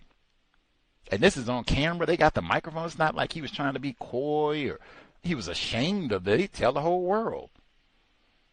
You tell that boy, make sure they don't serve no fried chicken. What's the collard green? Yeah, we don't know. In New Albany, we didn't grow up eating no fried chicken from niggers, see.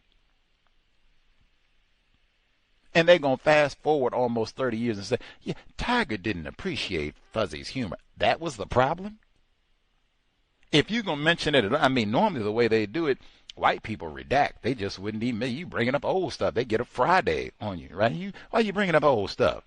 We just want to remember the good times. Tell us some old funny stories about old Fuzzy. Yeah, that's the way they do it. See, you gonna bring it up at all? You gonna bring it up to talk bad about Tigers? That old Tiger always been stiff. He don't have no sense of humor. He didn't appreciate a good joke. Everybody likes a good ribbing, not ribs. Wait a minute.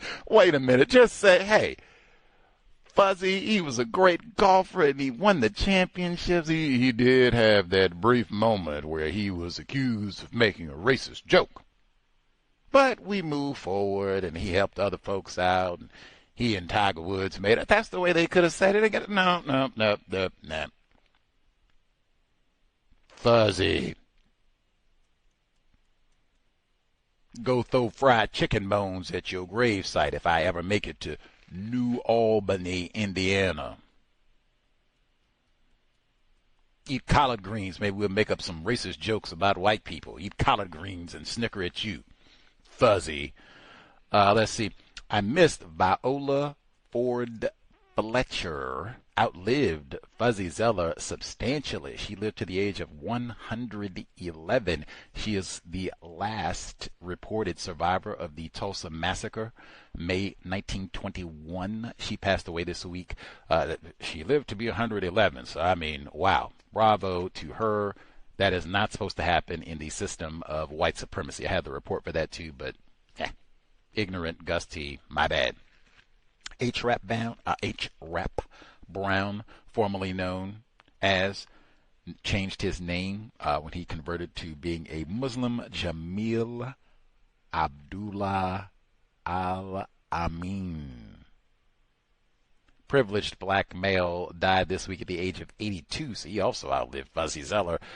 Privileged black male, but he did die in a Georgia prison after being convicted of killing a sheriff in Georgia. He steadfastly denied those charges for decades. And, well, I won't say, he said he had been under surveillance by enforcement officers for years. Decades, really. That's why I said, now you can look at people.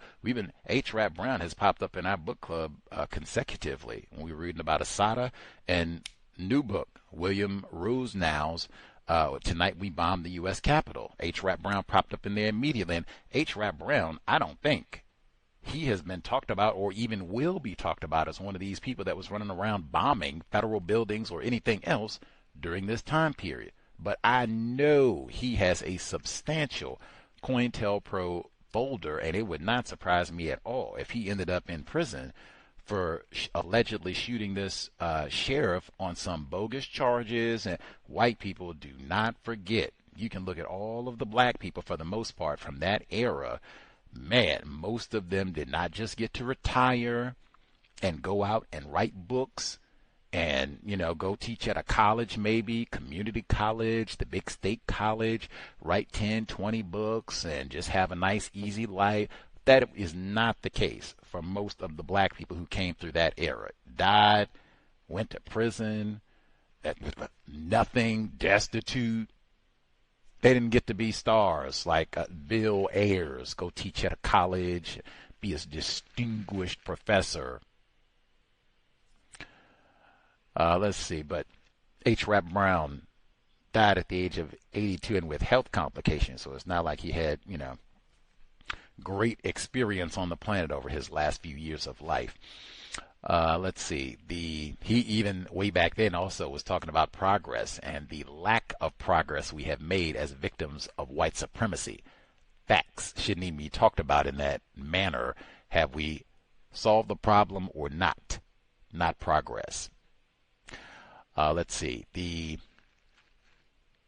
section about the Campbell's Soup executive who got recorded making all these comments about the chicken is 3D printed and our soup is for poor people, and then he's making all these racist comments about his co-workers. He's saying the Indian people who work there, just wow.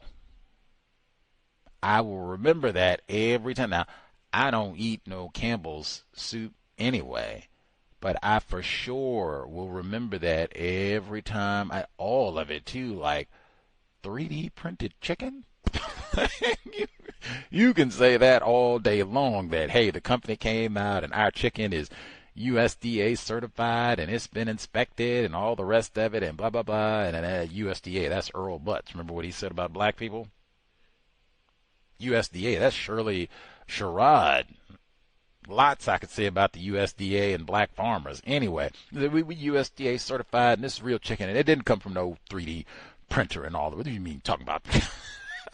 Like, okay, what would motivate someone? I mean, he worked for you. Why would he even say something like that?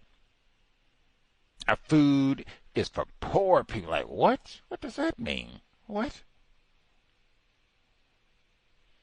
All of it, the racist comments about that, man. I would think about that every time I go down the aisle. Like, am I gonna get that Campbell's chunky? Or,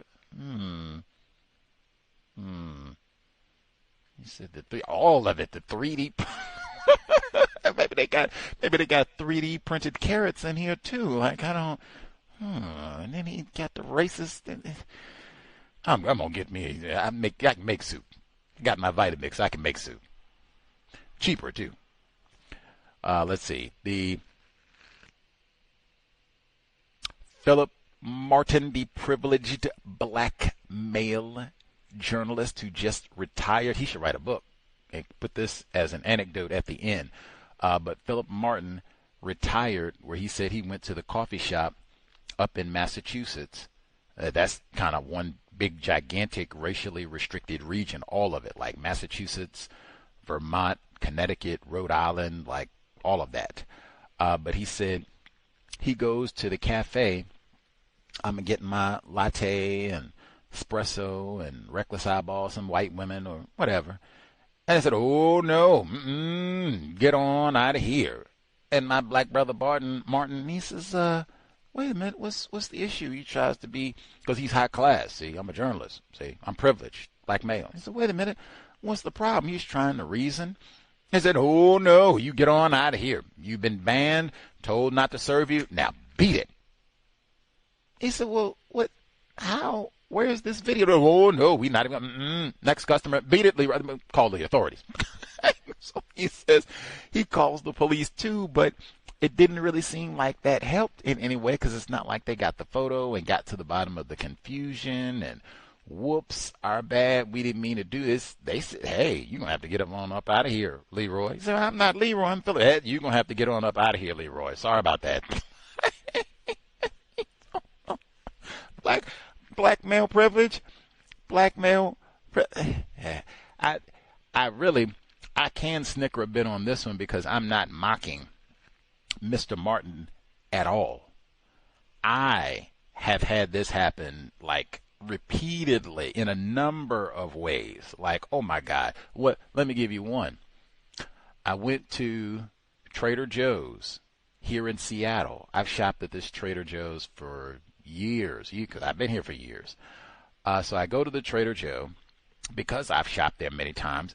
I recognize some of the cashiers.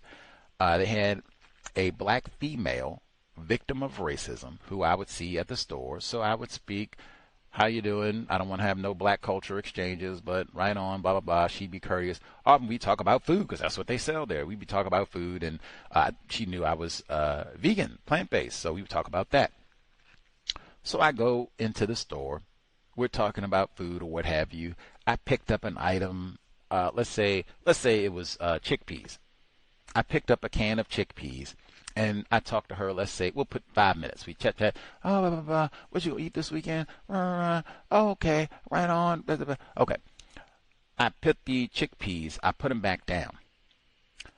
About 2 minutes from the time that I had been speaking with this black female employee, she comes back. She has this big smile on her face. She comes back. She says, oh my goodness, gosh, you're not going to believe what happened. I said, what?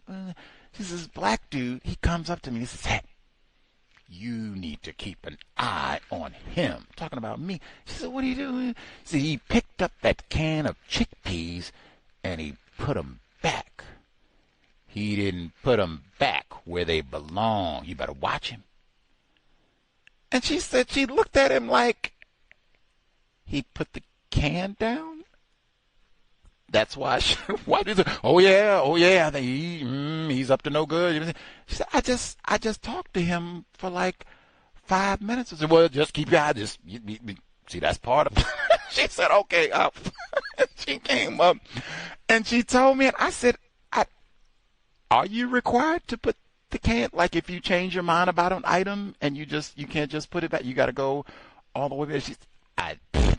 I'm just letting you know, like, bro, you better be on your P's and Q's. I said, yes, ma'am. I'm going to go ahead and get out of here. I'm not going to grab nothing else. Let me get out of here.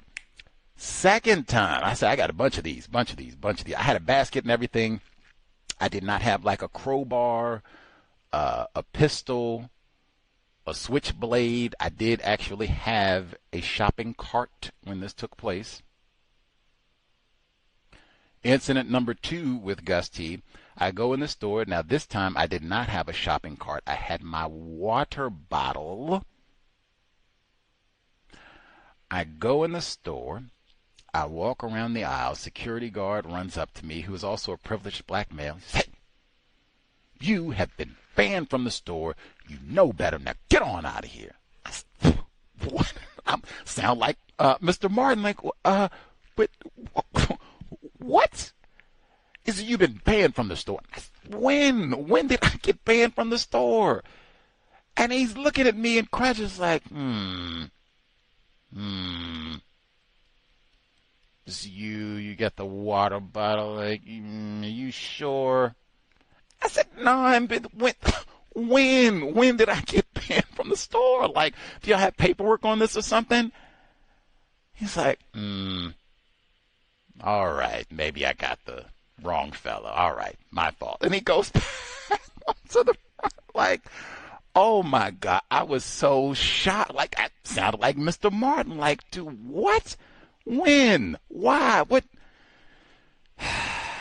Humiliating. That is such a deliberate aspect of white supremacy racism. The deliberate humiliation of non-white people. That is, man, that's something you would really have to talk to your children about. That is so unfortunate, but woo, that is the workplace racism. They love that. We're going to fire you and embarrass you in front of all your colleagues and get your box together and give me that key. You don't work here no more. Now get on out. They love that. They love that correct you and yell at you in the workplace. They love that, man. Even Johnny Cochran, he said, man, I got my suit on and got my daughters with me, and the police pulled me over in the rain and make me get down, lie prone in the mud in my suit. Same thing. You look like you just robbed a convenience store. In an Armani suit. Yeah. Watch it, Leroy. My name is Johnny. Watch it, Leroy. That really happened. He wrote about that, put that in his memoir. But that deliberate humiliation, and that's when you lose your composure or anything like that. Like if Mr. Martin, if he got upset, this is an outrage. And do you know who I am? I'm one such and such Pulitzer. Remember that with Dr. Henry Louis Gates, and he ended up being arrested at his own. Like, man, deliberate humiliation. Oh, they love it. They love it. They love it. Really have to be honest and talk to your offspring about that, because, yeah, that is every day in the system of white supremacy racism. And then you can even contrast that. So, and Philip Martin apparently is such a privileged black male. He's doing the interview about this tacky situation with the cafe. He gets a phone call from the governor that he doesn't even take. How many of you all got the governor got your phone number and can ring you up? They need to ask you a question or two. And you are so important, the governor called. Ooh. I'm gonna have to get back to them. I got you. I got you. Just give me 10 minutes. Make it 15. Make it 15. I'll get right back to you. Nigger. And did you hear the racism in the interview? WGBH. They said, "Oh, Philip Martin, look here. We got the class privilege. You know, we got a little bit of coin. You know, we got the governor's number in your contacts, so we got a little bit of privilege." And Mr. Martin, pause. I never had no illusion that I had some sort of class. I am a Negro. You see how they did me at the coffee shop? I pull out my Pulitzer and say, wait a minute, you didn't get on out of here. He said, I seen what happened to Skip Lewis Gates, excuse me. I have no illusion I was going to be protected from the system of white supremacy racism. Brilliant. Philip Martin, that's why I say if you get to retire, you should write a book. How did you do this? What were your experiences? How much racism did you encounter over all these different years? How many different ways? Let's see. I mentioned Travis Turner. Now, I've spoke bad. I know a lot of us, we probably enjoyed our stuffing and turkey and fried chitlins with a little tackle football, right? Got old Jerry Jones, Dallas Cowboys playing, woo! And then they got the college, all that too. Indiana. But I have said I would not let your children watch tackle football. Very addictive. It can get you. And even the video games and all that, because they got the Madden and just time and energy. But I said specifically I would not want to get them interested in that, where they say, oh, I want to play, go knock my brain computer into somebody up, my still developing immature brain. I want to bang it around, let them smack me upside my head, and I'll smack them in the head. I would not encourage that for your offspring, but not just for the brain, even though that should be enough, like for sure. Do not be mistaken. That is more than enough preservation of the brain computer. You don't need no other reasoning. But if you do, Jerry Sandusky, didn't he coach at Penn State for decades? We read the book about all that child raping and everything, and that they allowed this to happen, allegedly. That's why they took Paterno's statue down, and then they put it back up. Tacky.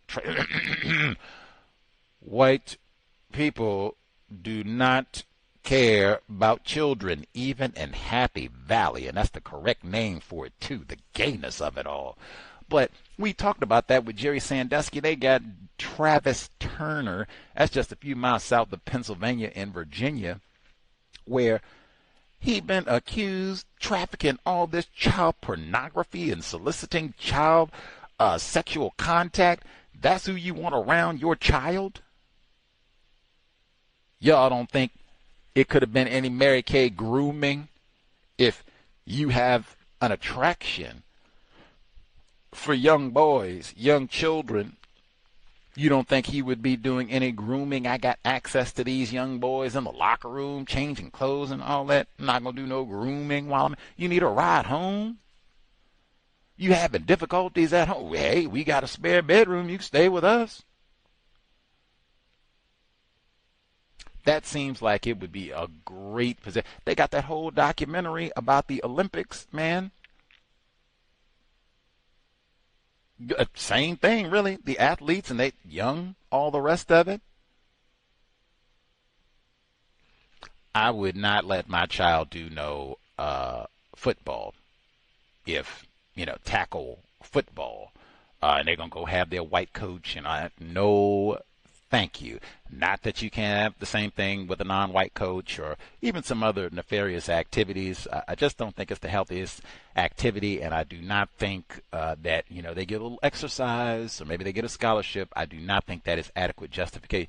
Maybe some of Mr. Turner's victims, maybe they got a scholarship. Hey, Jeff Epstein, they said that was the promise for some of them, I heard. That's what I thought. He told us, hey, I go get up and get you a scholarship. Get you a little change for college. I thought that's what he said. That's a trade for a child? That's a trade? Do something strange for some change? Come on. We can do better. We can do better and get exercise, I think. Man, gift from the Creator. I'm so glad I've been paying attention to the news, and so glad that we did finally get to Jonestown. Did you hear that report? They said it's the 50-year anniversary, 1975. The church committed investigations into CIA assassinations. Oh, my Lord. Oh, my Lord. Number one, pause for Congressman Leo Ryan. That's what I was talking with the chat bot about Jonestown being a CIA conspiracy, and it got snippy with me saying, are you talking conspiracy theories, Brother Gus? And I said, man, didn't Congressman Leo Ryan get assassinated in all of this? And didn't he try to curtail CIA activities of this very nature before the massacre? And the chatbot, they supposed to be able to, everything is verifiable. They can go in the records and all of that immediately. Oh, you are correct, Brother Gus. That is, I said, that's what I thought. Sit down, chatbot, sit down. It would get because it could verify most of the things that I was saying on Jonestown. So it did have to kind of back up quite a bit from its initial haughty stance, the chatbot. But Congressman Leo Ryan, didn't we read about all that? They didn't even mention him. Congressman Leo Ryan, the only sitting member of Congress ever to be assassinated while they were in office, and he was involved in trying to curtail this sort of shenanigans, and he gets killed 3 years after these investigations. Wow. And in Guyana, right next door to Venezuela, South America, that's what they said in the report. Like, oh man, they got all these CIA projects in South America and these Latin American countries. What in the world? What in the world, indeed. You can even add Walter Rodney to that, who was assassinated in Guyana 1980, 2 years after Jonestown, because he had talked quite a bit about Jonestown. We included that in our discussion as well. And I was even more upset because in this clip specifically that we heard, that was NPR, where they talked about the investigation into these CIA operations. All of this is the system of white supremacy racism. All of this. They did not say a flipping word. Who are some of these people that they were accused of killing in 1975? They said, oh, the Latin American countries. Okay. Wasn't it other folks? Yes. Other folks like who? Patrice Lumumba. Now, did Gusty wag my broke black behind all the way to Los Angeles? I went to California, really, for Jonestown, but we got to add on the LA leg of this to go to the film festival to see Soundtrack to a Coup d'etat. I told you that film is receipt heavy. White people had most of that information in 1975, and that was a part. I pulled out newspaper clippings while we were reading Jonestown, magazine articles where white people were saying this then. They conveniently omit that, and particularly because they could have brought that up, the CIA's activities in killing Patrice Lumumba in the Congo and all of the instability in that region and all of the poverty of the black people in that region, the mineral wealth in that region, which was a part of the assassination plot, why Patrice Lumumba had to go at the time. All of that is connected to Jonestown.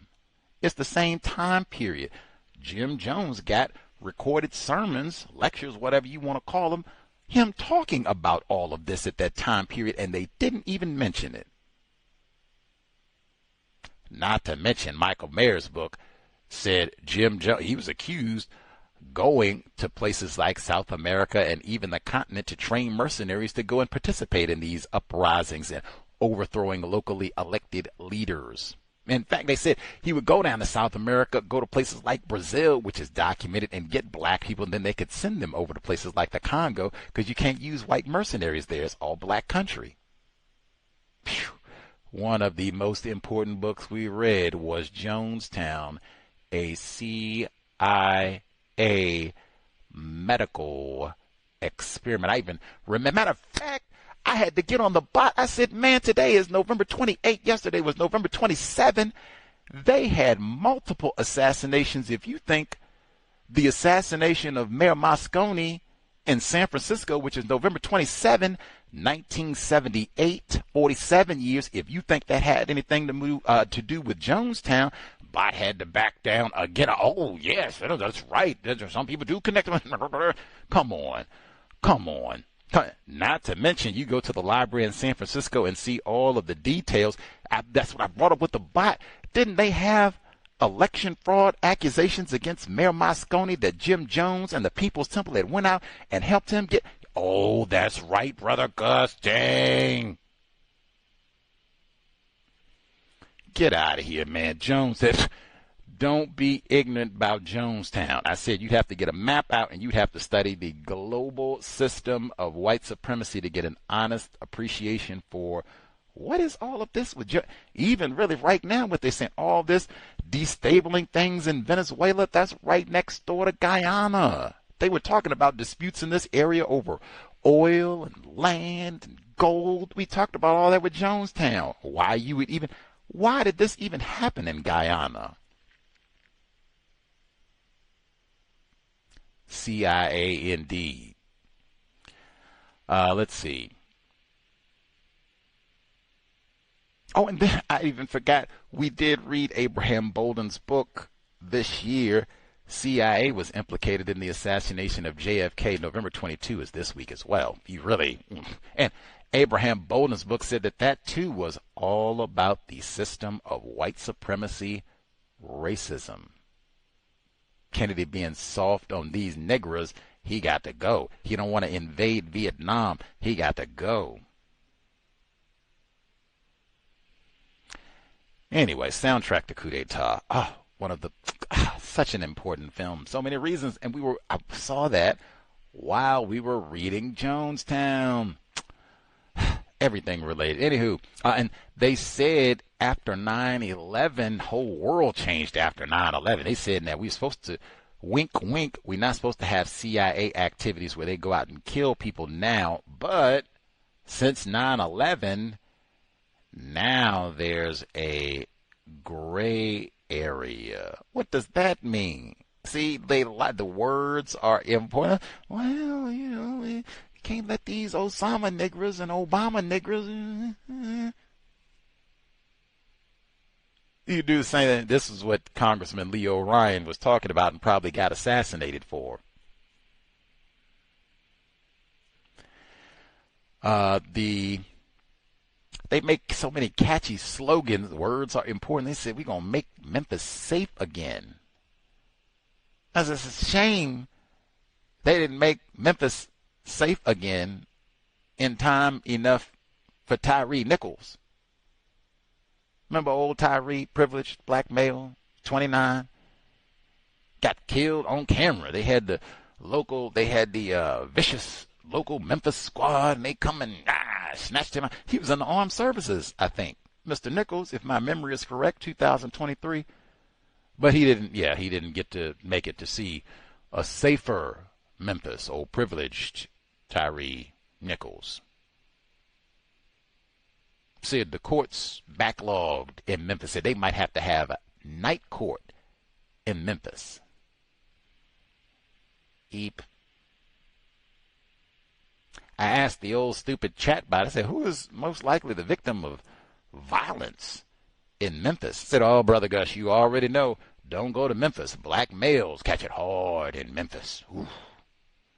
They arrest lots of black males. They shoot lots of black males. The police get lots of black. Tyree Nichols. And even hit the age demographic. Said if you are a young black male, late 20s, early 30s, woo-wee, Tyree Nichols, 29.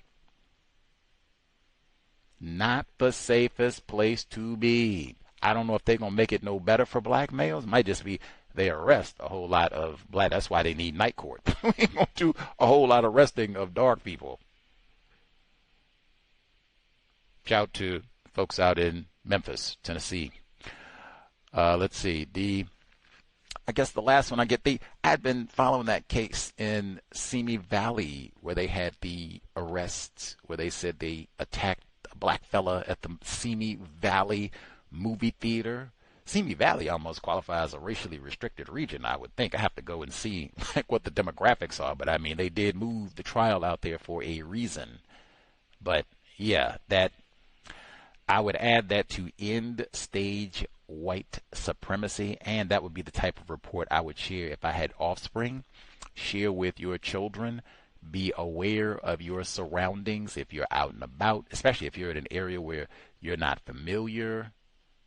If it's white people there, man, that's why I've been saying the whole time, hey, they're going to have the sobriety checkpoints. These white people might have been intoxicated when all this happened. Like, man, it is dangerous. You have to have your head on a swivel. And it's dangerous even from other victims. But in the system of white supremacy racism, like, oh, yeah, you out in Simi Valley, like, man, and it's nighttime. It gets dark early now. Man, be alert. I'm not blaming the victim. It's just we are in a super dangerous. They got protections for the white buck. They make racist jokes about killing black people. Have to be honest about that, and particularly for your offspring, because these were young people, race soldiers who did the attacking in Simi Valley, California, and then they were attacking other young non-white people. So talk to your offspring. I would share those type of reports and be alert.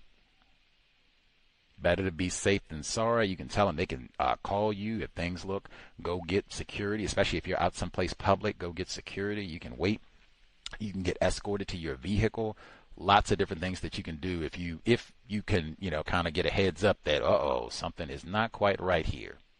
And we've done whole programs, things can escalate so quickly. So be alert, especially if you are out in public. I would think going to the movie theater, like, man, I don't know what they saw. Like maybe they saw one of them old combat and brawl and that sort of thing, and so they came out, ready to rumble. But normally, you go to the movie, you eat your popcorn, and you come out, stretch. What do you think? That was, That's what I did. I saw soundtrack to coup d'etat. I did not come out and want to brawl and fight nobody. Oh my Lord, I can't believe what they did. Let me see if I can talk to the director. That's what I thought that's what you do at the movies. I do, know a little bit about films.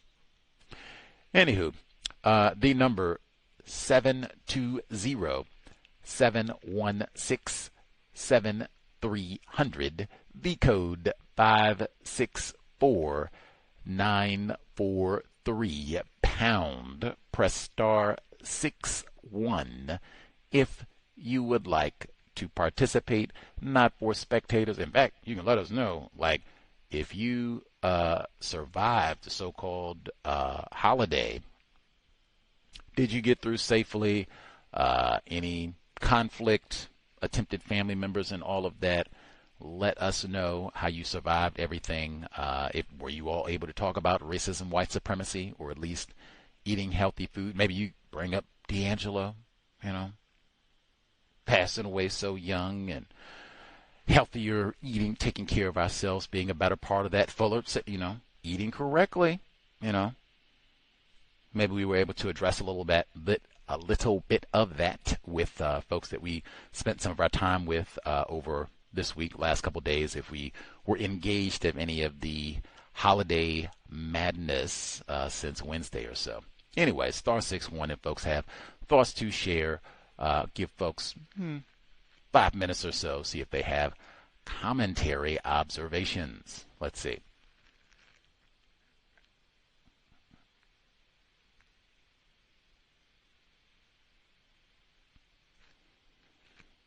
Folks are spectating, get their thoughts together, or enjoying the tackle football, giblets, leftover pie, all that good stuff.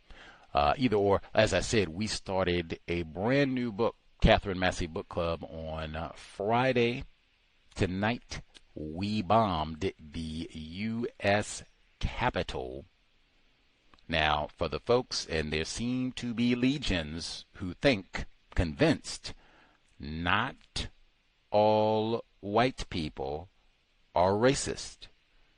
We are reading a whole book about a gang of white people who say we are working against racism. We are bombing in the name of ending racism. We broke Assata Shakur, or helped break Assata Shakur out of greater confinement, and we are all about doing things to end racism and using our power as white people to work against racism. They say all of that explicit. They go out and march, got signs that say end white supremacy in big, bold, black letters. Do these white people count?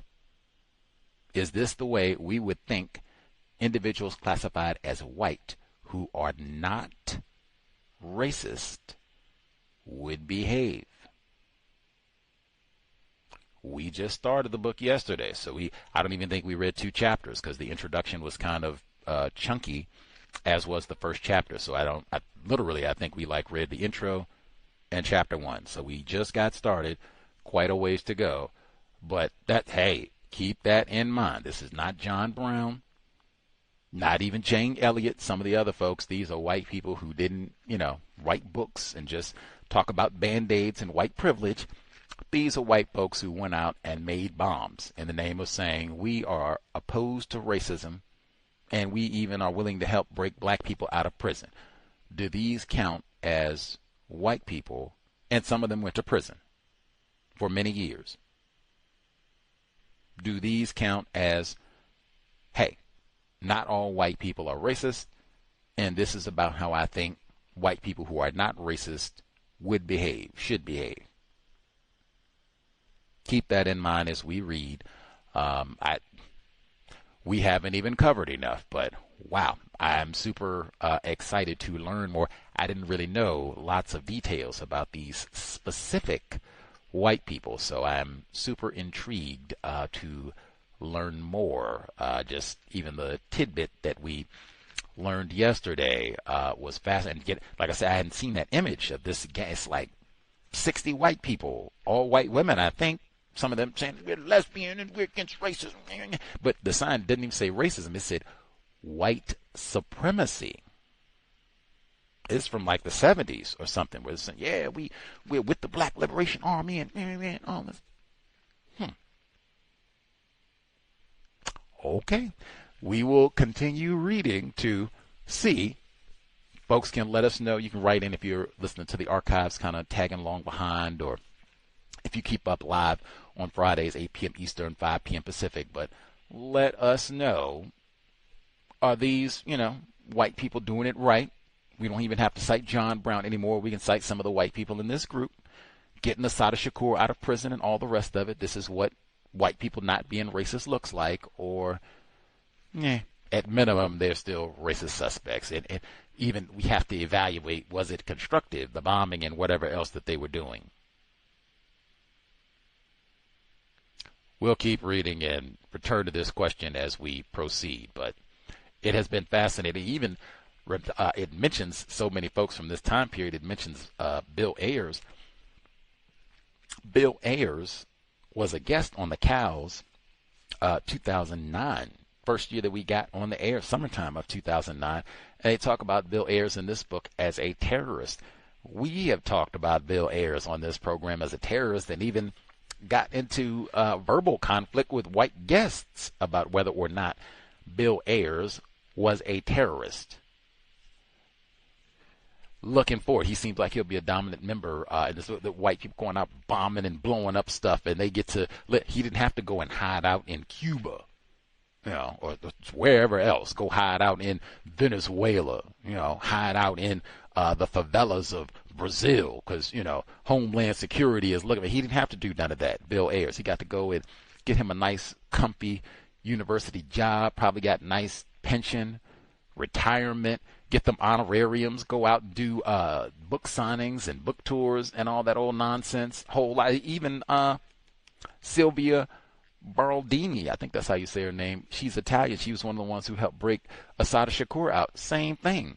She didn't die in no prison or looking over her shoulder. They gonna come and get me. Now, she did have to serve time in prison, years, as did Assata. But yeah, she was making documentary films and writing books and doing interviews and all this. They won't let me back in the U.S. Well, you're a criminal, terrorist. But really.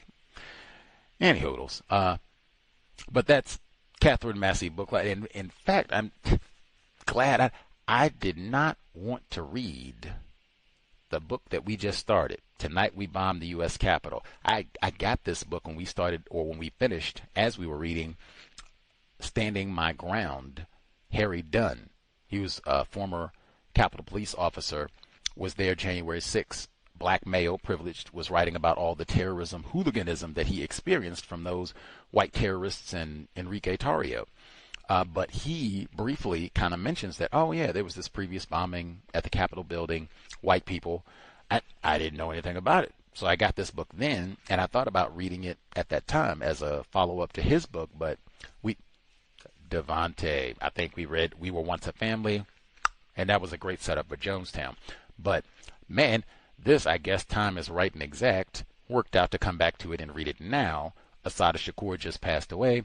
There's a whole chapter on how these mostly white women, but white dudes in there too, lesbian white women, if that means anything to you, but how these white people participated in breaking Assata Shakur out of prison. So I'm super, for the people who said that they wanted more details on how all of that happened, the prison break, this book might give a little bit more data about all of that. Get to hear maybe directly from some of the people who participated in all of that, and then the rest of their shenanigans during this time period, and even now how many of these folks just kind of rode off into the sunset, didn't have to rot in prison like Geronimo Pratt, some of these other people who served 27 years unjustly, or live in exile. Assata Shakur, couldn't even come back to the place of her birth.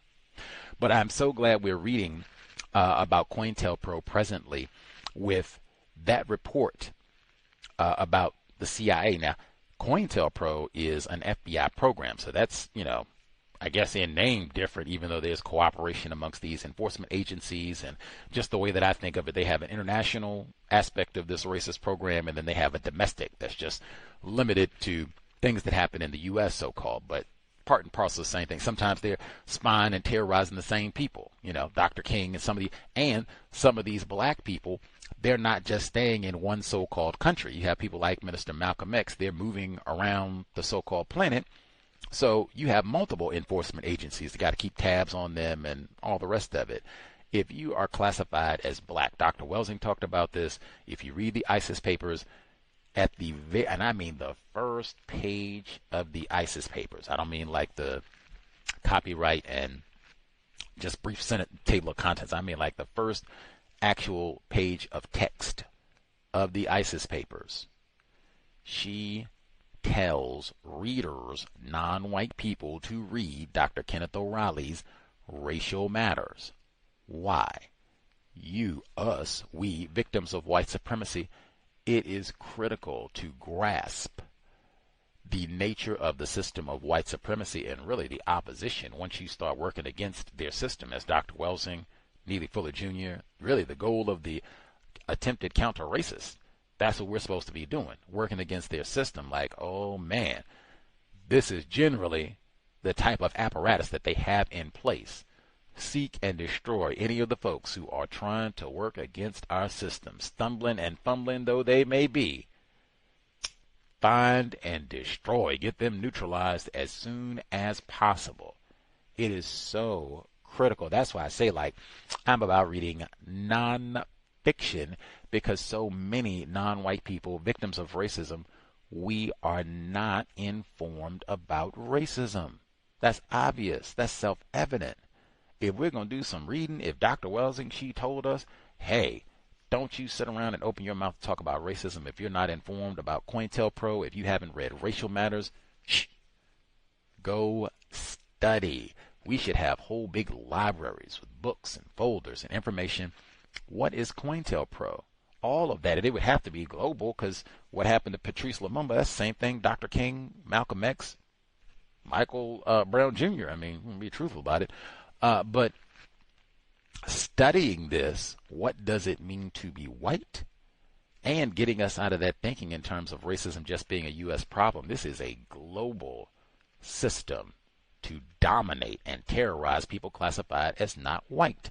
Global, so really known universe system. Elon Musk, Tesla, Space Station X. Known universe, but system. It's not just located to one geographic area, and they do a lot of the same behaviors in terrorizing non-white people everywhere they go. I am so proud, pleased. The Catherine Massey Book Club, our archives, we have read a number of books where we've talked about COINTELPRO directly. We did so indirectly in reading books like Coretta Scott King, My Life, My Love, My Legacy, and Minister Malcolm X's autobiography, but we have read a number of books where we have talked very directly about this program and got information on it. Evelyn Williams' book, I think this current book is going to do so as well. We'll have to see, it might be a little early, but Evelyn Williams' book and Assata Shakur, just Abraham Bolden, and talking about how that connects to JFK's assassination. Man, study COINTELPRO and how individuals classified as white, how do they respond when black people get serious? Say, hey, we want to do something about racism. This problem should be solved. What happens? What do white people demonstrate ignorance? If you need help or looking for books on that, there's tons of them. We have done our part and even have different guests, Jeffrey Haas, Dr. Kenneth O'Reilly, different guests and what have you, who talked about and researched this subject matter. I think, unfortunately, all of the researchers and experts that I'm aware of at this point on this subject are white, excluding the victims. I'm very aware that some of the victims studied and went and got their own files and some of the other files and did their Freedom of Information requests to get more details about all of this. But generally speaking, if you ask me for book, Dr. Welsing didn't pick a book written by a black person about COINTELPRO. She picked Dr. Kenneth O'Reilly's book. He's a white dude in Alaska. As I said, the other agents of repression, that's another one. Ward Churchill, Jim Vanderwall. It's 2 white dudes. We had Jeffrey Haas on the program. He wrote about COINTELPRO in Chicago, and Fred Hampton, Mark Clark, white dude. There are others, but I'm just saying the vast majority of the text on this subject matter, white people. They are not it. Even most of the books that I'm aware of about the CIA involvement in the assassination of Patrice Lumumba, they are written by white people. Now, I guess maybe you got, so-called African Americans that, hey, I ain't no Congolese, and Patrice Lumumba ain't my cousin, so that ain't my fight. Victims guaranteed qualified, but some of the same people that were involved in that assassination classified as white, they're the same people that are involved in making sure that black people here are suffering and victims of white supremacy. So, maybe it's relevant, maybe it's not. Anyway, folks have anything to share? We'll double check, see if they're spectating, digesting food, expressing their black pride and black culture. I'm not sure. Either way, make sure we didn't miss folks with anything.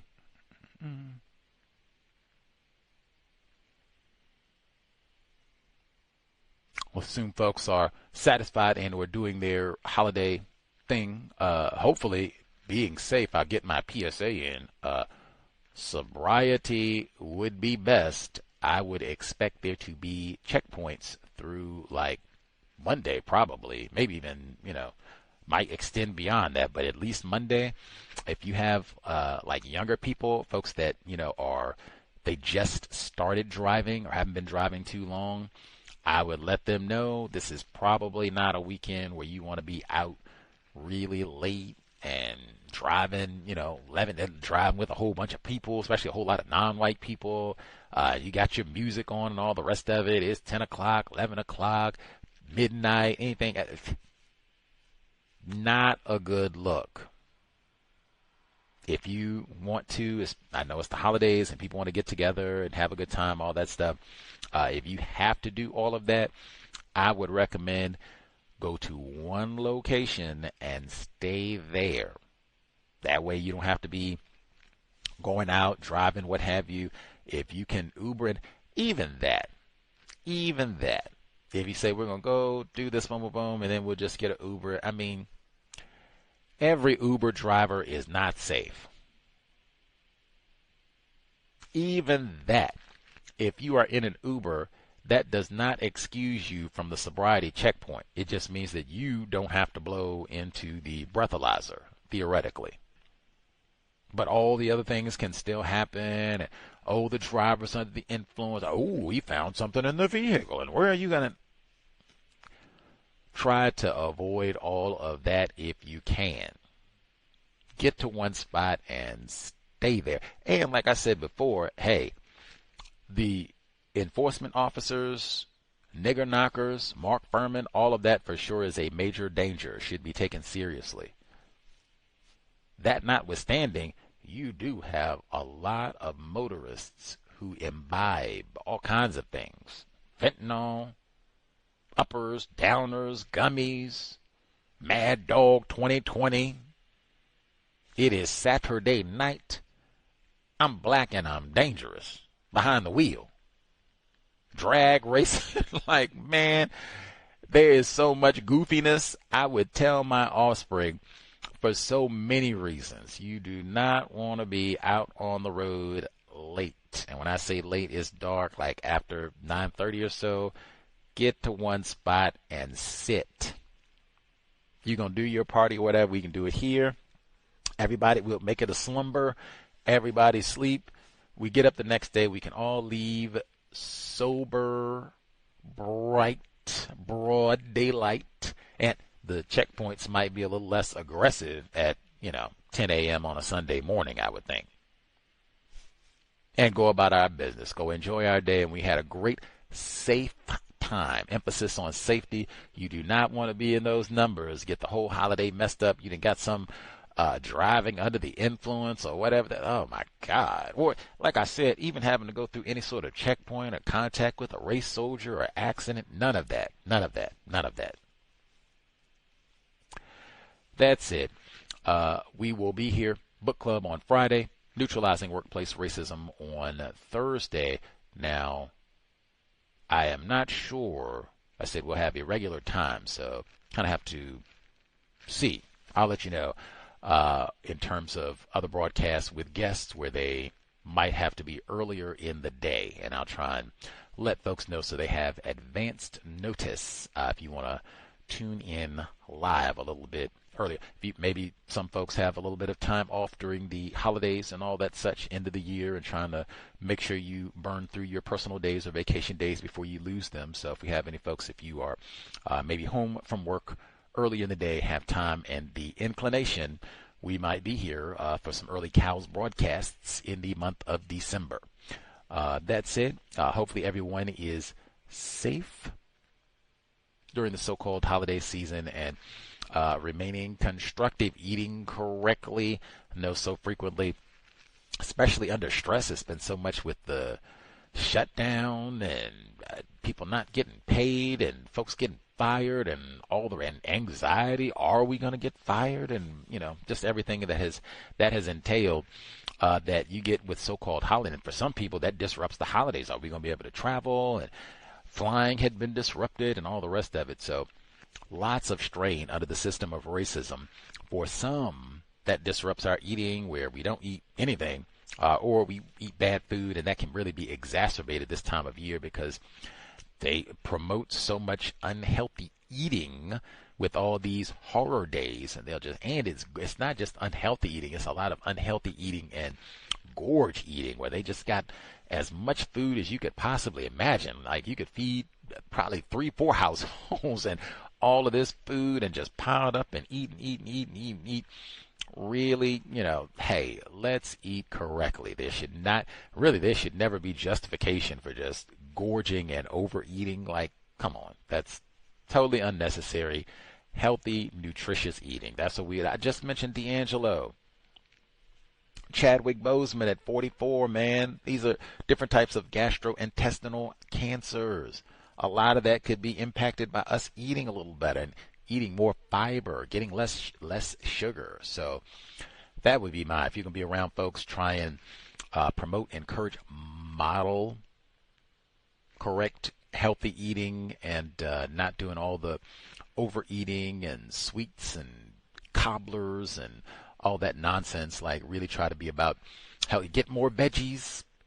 Lots of veggies. I said that yesterday. Like make sure your plate is piled up with lots of greens and veggies, and maybe even encouraging more veggie recipes as opposed to more traditional offerings that might not be as good for us. But yeah, that would be one. It might be difficult, or it frequently is very difficult to talk about racism with non-white people, especially during this time of year. But food might be slightly easier to get to. Let's try and eat a little bit better and not do all this overeating. Make sure we get lots of water, and maybe we even go out and get us a little exercise, walk around the neighborhood if we can do so safely. If they don't have Zimmerman in your vicinity, maybe we'll take a stroll around the neighborhoods. We can move and get our immune system stimulated a little bit.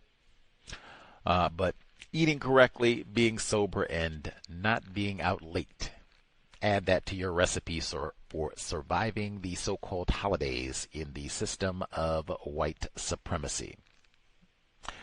With that, sobriety would be best under conditions of white supremacy, especially during the holidays. You do not want to be out and about on the road if you had a spiked eggnog. Creator, we ask that you remind us to stop saying not all white people are racist. We ask that you remind us stop name-calling people classified as black. We ask that you remind us, in the name of Dr. Welsing, stop producing throwaway offspring to be raped by Mary Kay Letourneau or drowned by Susan Smith, white women. It has been time. Replace white supremacy with justice immediately. Cow signing out. Thanks all for tuning in. Nigga, you so brainwashed. I'm a victim, brother. Problem. You're a victim. I'm a victim of 400 years of conditioning. Shut up. The man has programmed my conditioning. Even my conditioning has been conditioned.